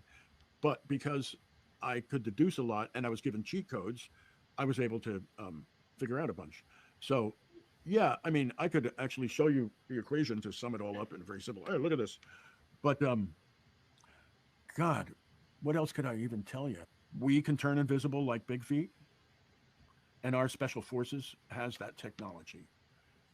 We have really stealth technology, like total invisibility, but that is currently secret in our world, you know. But it's got to come. It's got to come out. We dress people up in infrared suits that emit no infrared radiation except for a little tiny spot down by the toes, so that we reroute all of the infrared emissions of a human being to a little heat source coming out of their toe, in order to make them look like a tiny creature in a night vision scope. BFRO never publishes the woo things. Everybody filters the woo out of their databases. And like me, here I am going, well, I'll never tell you the whole story until today. You know, like, I only told part of the story because honestly, this is incredible. I couldn't tell this story. It's an incredible story. Now I don't care anymore. I can tell the incredible story because I'm all retired in 67. The government said it's okay. So I'm like, all right, fine.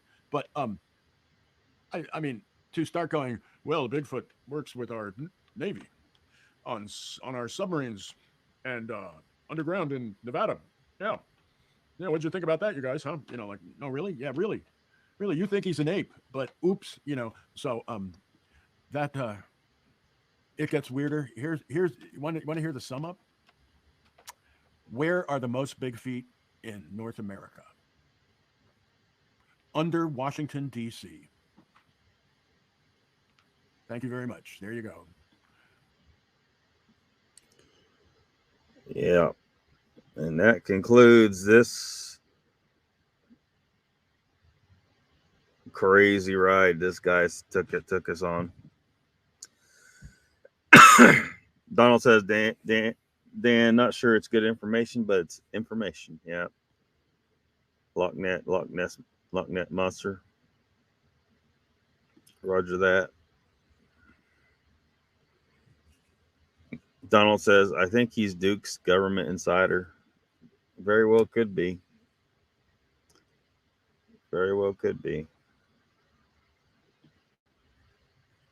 Rapper says, holy cow, this video has been out a long time. I can't believe a lot of you have not seen this. So I don't know who all seen it or not, but there it is.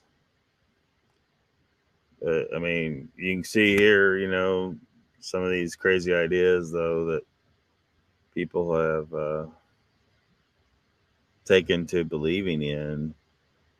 You know, some people hear this guy and they think he's a credible source, and he presented precisely dick for evidence. He just sat here and told us the whole damn story, and we have no way to verify one bit of it. But what we could do is find, as we went through it, I told you certain things that are just bullshit, that if he was someone that was an insider and knew the truth of a bunch of things, he would probably know these things were wrong that he said.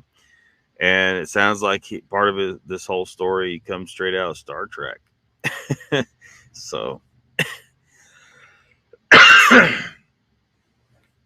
and this bullshit needs to be pointed out, because there's people out here that want to believe some of this stuff, and they need to stop muddying up the water. Rapper says this video has been out a long time on YouTube. Donald says Raptor BFRO was formed mid-90s, so it's at least newer than that. I don't know why I don't understand why you care when it was made, Raptor. We're looking at the video. Who cares when it was made? I don't know why you're harping on that. Daniel says, I just learned about Duke. Should have known, but I'm still naive even after Todd Standing and Mike Patterson.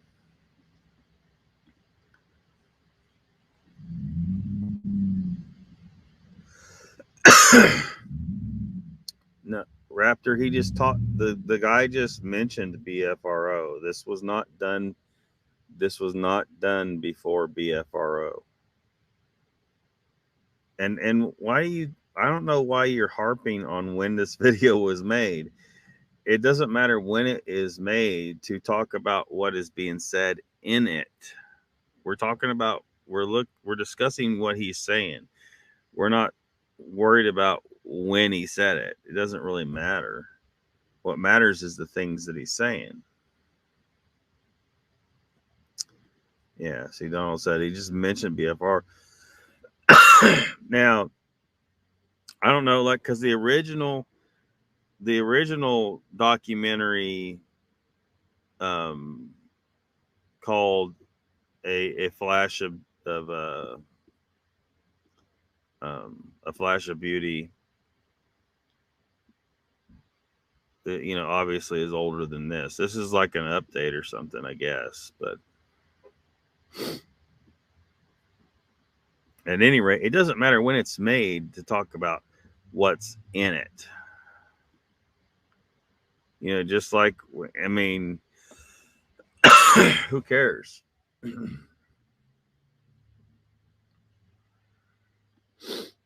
Raptor says this was on Tubu back in the day when they first started. This is done past 2000. Again, I don't know why he's harping on when it was made. Who cares when it was made? We're talking about what the guy is saying and what he believed. And that it doesn't matter when. What difference does it make when, Raptor? Why? See, this is why you put some people off. You start harping on something that doesn't even matter. It has nothing to do with anything. It doesn't matter when it. I mean, we've looked at videos that were years old many times. Just to look, just to check them out. It doesn't matter if it's not. I mean, I'm guessing you're wanting new shit. Is that what it is? You want new shit?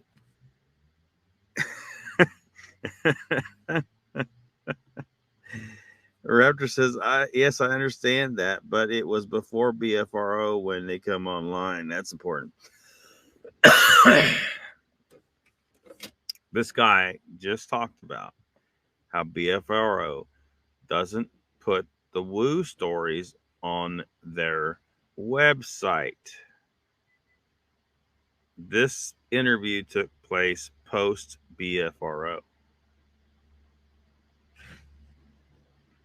And at any rate, I don't know why you're harping on that. Who cares when this interview occurred?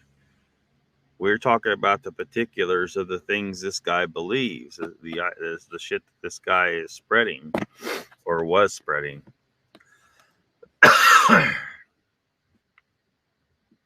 So,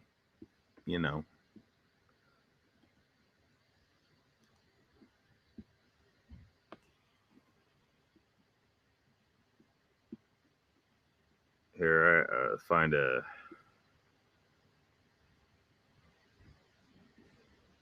Let's see here.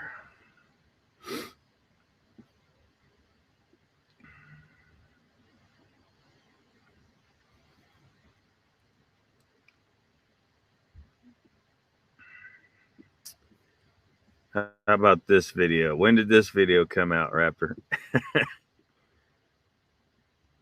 Let's rail on this one. I don't even know for sure.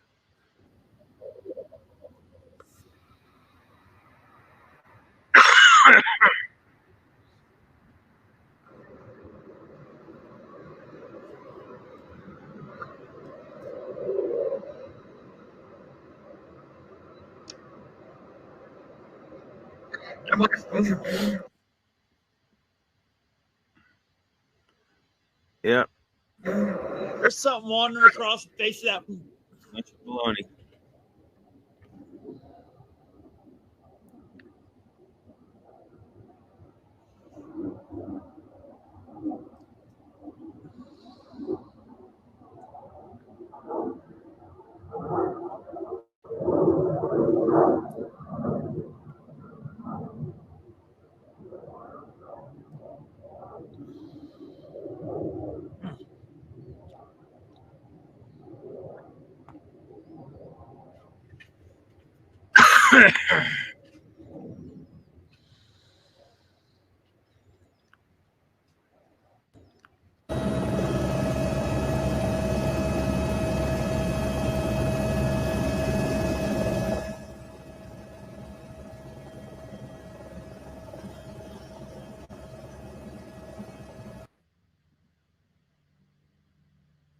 Well, anyway, I don't remember. I think they were saying that there was 90 inches of snow here, and there was just no way a normal human being could move across that kind of snow the way that creature in that video was, or whatever's in the video.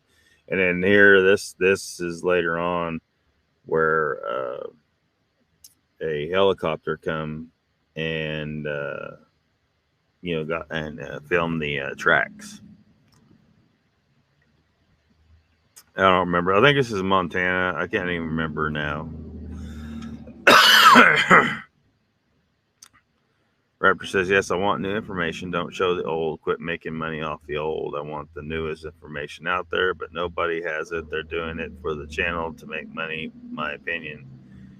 Well, look, I'm just doing a channel, and hopefully it makes some money enough to pay for itself in time. When new stuff comes. But dude, it isn't like, there's something new every week. We might go months before anything of any interest really pops up. And there's plenty of old information that's worthy of discussion. So you're asking for the impossible. And again, here you are, you're attacking people for making any money on their channel. Stop it. All I can say is stop it. It costs people money. It costs people a lot of time to do channels. And if they can make money off the channel, that's good. You need to specify, if you're talking about people making money off of lies, and that's clearly not what I'm trying to do here. So I don't know why you're lumping me in with this shit.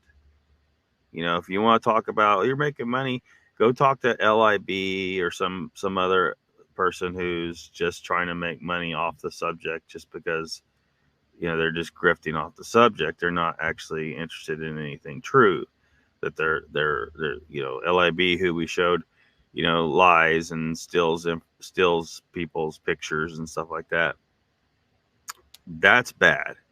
It's not bad for someone to make money doing something like this if they're being honest about things. So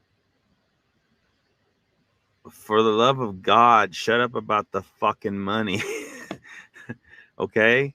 I mean, I'm not making enough off of the donations I get to live on.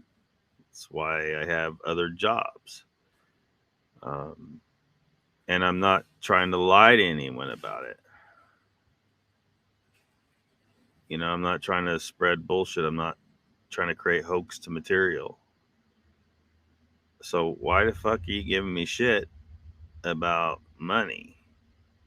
You're kind of stuck in you're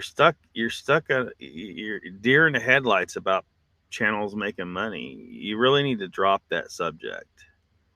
Or if you bring it up, be specific and say, look, channels that are making money off of lies and hoaxes. Okay, I get it. You complain about that. Go over to Vault of Nightmares and bitch at him or some shit. Why the fuck are you bringing this up in my chat? Because you're not happy because that video is not brand new. There's not new videos every damn week of Bigfoot. I'm sorry. I know you want it, but it just doesn't fucking happen.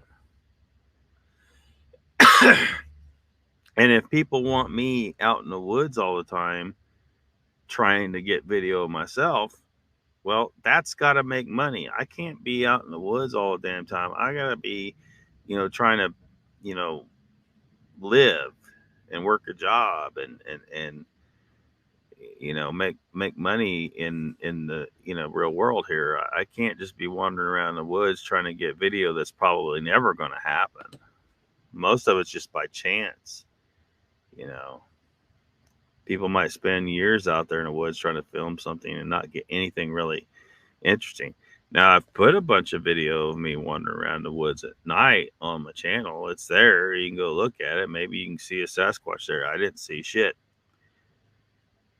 They're not they're not there. So, I think it's going to take more technology to catch up to them, and maybe a little different mindset than a lot of people have. But for the most part, people are kind of wasting their time. They really are. That they're just, it's just such a rare occurrence. It's such a rare thing, and they're hiding. They're hiding a lot.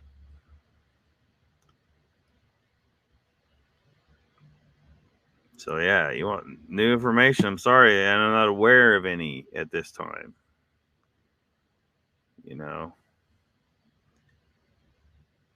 We pretty much had the same. I mean, really, if you think about it, we've had the same information the whole damn time since Patty. We don't know anything more. We've had a bunch of people try to claim they know more. We had a lot of hoaxes mixed in there, and most of what we're trying to do here is sort through all the hoaxers and the liars.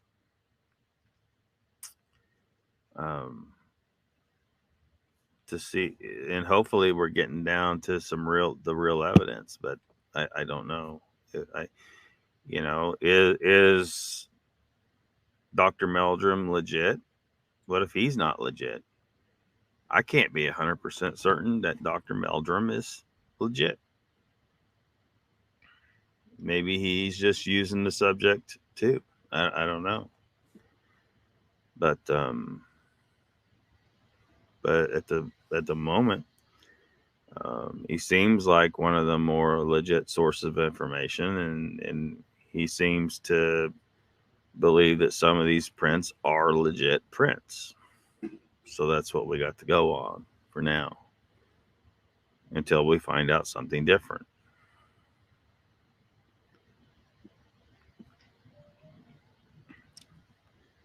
Have a good night, Lord. The Lord of Ord. Welcome. Raptor says the video was done in 2018 and there was a different angle from the video where guys were on the mountain. The person was walking up a valley. The one walking in the snow with the helicopter sound, that's two different videos. Yeah, the helicopter's a different video, obviously. Lord of Ord says, I'm glad Raptor is trolling you and not me this time. Cowboy's here. What's up, Cowboy? Welcome to the chat. Batmom's still hanging around.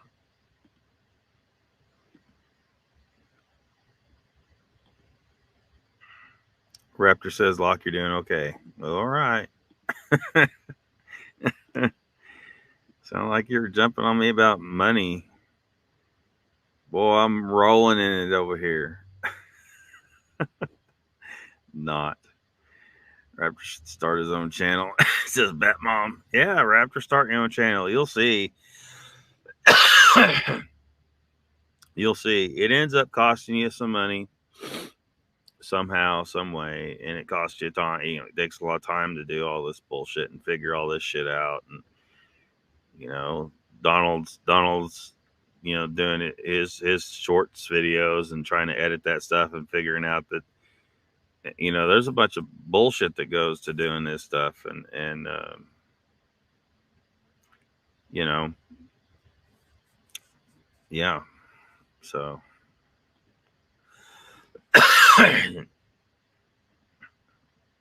Rep says, I'm just telling you, listen what you post on your channel, you're good. Rep says, Lockbeard, I wasn't talking about you and getting money. I'm tired of other channels posting fake crap on their channels and get you to pay money. Cowboy says, I had a chance to get monetized but turned it down so no one could say I was in it just for the money. Well, you shouldn't have to do that, you know. You put a lot of work and a lot of time into your channel, and if that gets you some return for it, then that's a good thing, right? And it helps you continue on. You know, these people act like this is just 100% free, and it's not. Every channel on YouTube needs to be able to make some money to carry on. And, you know, if you want to complain about, if somebody wants to complain about them making money, you know, it just doesn't make any sense for them to complain about that. They can complain about someone making money on lies, point that out, point out that they're lying. But even the ones, even them, they might be lying, but they're still running a YouTube channel, and it's a lot of time and effort that they put into it. So it could be argued that they deserve to make a buck too. Because apparently a bunch of people want the bullshit and are willing to pay for it. Over there sending super chats and shit. So I don't know. I don't see why there should be any problem with you monetizing your channel. And I'm sitting here worried about, you know, because they can turn you down. They could say, you know what, we don't like what's on your channel. We're not going to monetize you. They could turn you down. And that'll suck, you know, because I really want this to turn out. And, you know, if it does, if it gets to a point and gets big enough to where, you know, there's enough income from YouTube to allow me to get out in the woods more and, you know, get the right equipment to try and actually make some kind of discovery. And I'm not all the time having to analyze what other people have found, because that's really all I can do. And especially here, like there's not really any place here where I have a lot of free reign that I know of yet. I'll have to figure out. There might be some public land I can get to. I just don't know this area very well yet. And I haven't had a whole lot of time to figure. I mean, I got other things to figure out and deal with, and so I don't know, man. I don't think he's making money. Yeah, me. I mean, some people. There's some people that send donations and stuff, but it's not. I'm not getting rich over here. Okay. But Raptor says he's not talking about me, but it just sounds like he is. You know, I think that's what's happening a lot of time. Raptor says stuff in people's chats, and he says he's not talking to the people there, but you're in that chat talking to those people there, and you said it, and so it sounds like you're talking to him. So I think it's probably best he stops mentioning money, because it's rubbing people the wrong way. It seems like it seems like he's targeting people, and and he always says he's not, but he keeps saying it. And I mean, I get it, but damn, relax, dude, relax. Relax. Donald says, Nota Boss claims she has video, but I wouldn't give it any credence with her palm leaf dog man. Yeah. She's trying to do it for the money, too.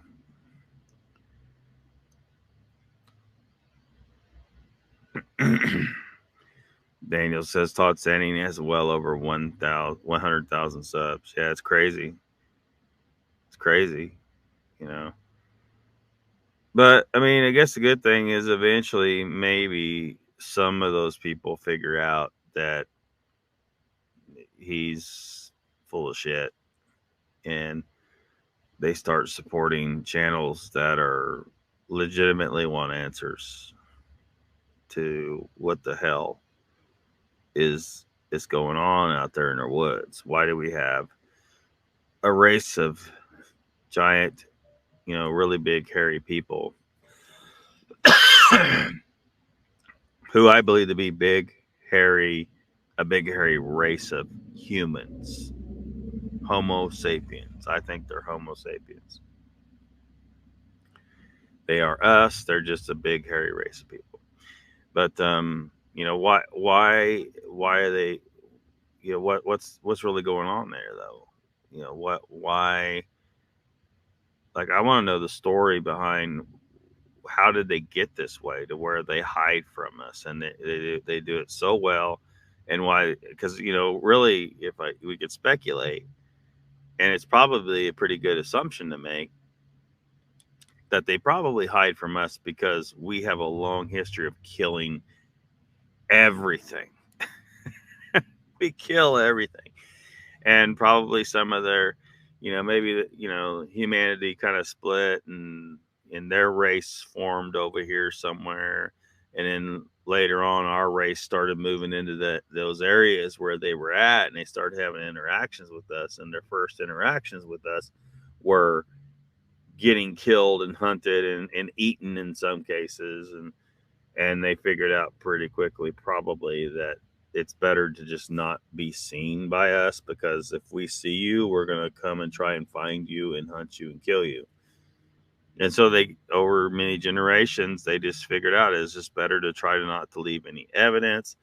Don't be seen. Just steer clear of these little hairless humans with the freaking spears, because they like to stick everything with spears. I mean, our ancestors spent thousands of years killing woolly mammoths and mastodons and all these big freaking animals because we simply figured out how to coordinate attacks and build and, you know, make spears and traps and other, you know, strategies, you know, such as maybe, you know, using fire to run them off a cliff or something like that. All this shit we figured out one way or another. If we know an animal is out there, one way or another, we'll find a way to kill it. I mean, you had guys getting in some freaking canoes with a harpoon and going out and killing a freaking whale. Okay? That's wild.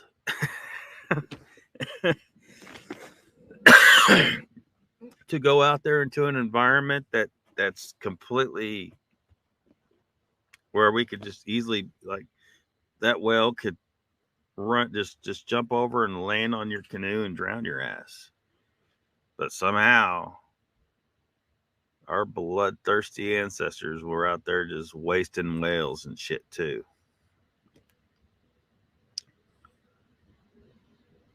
Cowboy says only the big channels make money. Like how to hunt. Yeah, how to hunt. And all he does is read emails. He reads emails and tells people what they want to hear. And a bunch of people want to hear all this woo shit and government, you know, the government secrecy stuff. And,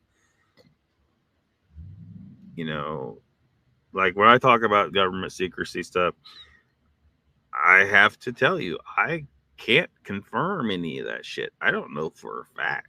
We're just speculating. But knowing our government, they're keeping the secret, and they probably keeping it for a reason that we would think is a bad reason. So, yeah. Raptor can't do a channel.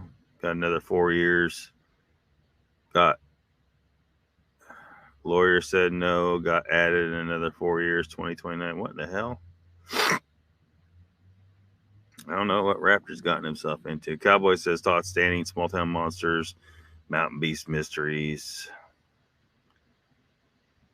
All fake. Yeah. Never seen a Bigfoot. Rapper says, I don't care if you sell t-shirts and mugs and all that on your channel. Don't go out in the woods saying you heard something soon as Bigfoot and all that bull crap. Don't be a Bigfoot Odyssey bull. Yeah. Rapper says, and yes, I'm going after people's on their chats with no proof and what they're saying for money.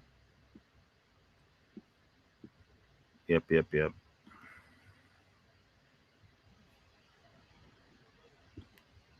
Peace, says Raptor. All right, I'm obviously fading out here, getting tired.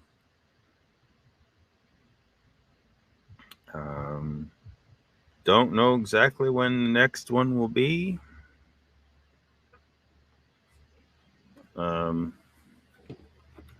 Might be able to get some kind of idea here. Hold on a second. Going into the dark. Let's see here. Can I do next Saturday? There might be, well, this far out, you know, it's hard to say sometimes. Unless I definitely got something. Yeah. Oh, crap. What's today? Tuesday? Oh, crap. Yeah, there's a no to Friday and Saturday. No to Friday and Saturday. And I don't know beyond that. Yeah, so I won't be live Friday or Saturday night this week. But we got Monday and Tuesday.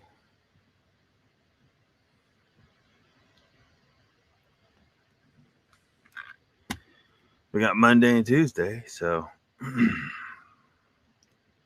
no Friday and no Saturday this week. It's just the way it is.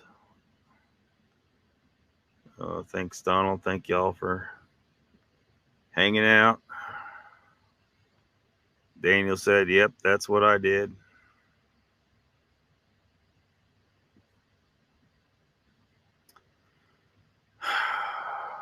What else we got? Seemed like there was something interesting in the news I'm forgetting about right now.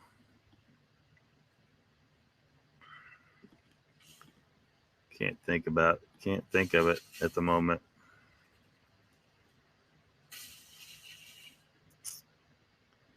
Oh, I see Mogion's on.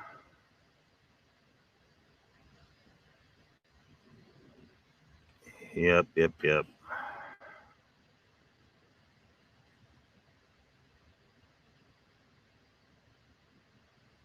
Well, anyway, shit. I don't know.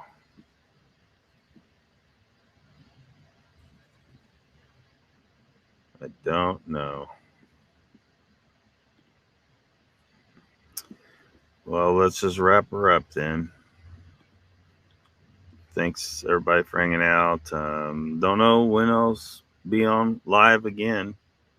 But I know it's not going to be Friday or Saturday this week. So maybe on Sunday. I don't know. The Sunday's a bad day though.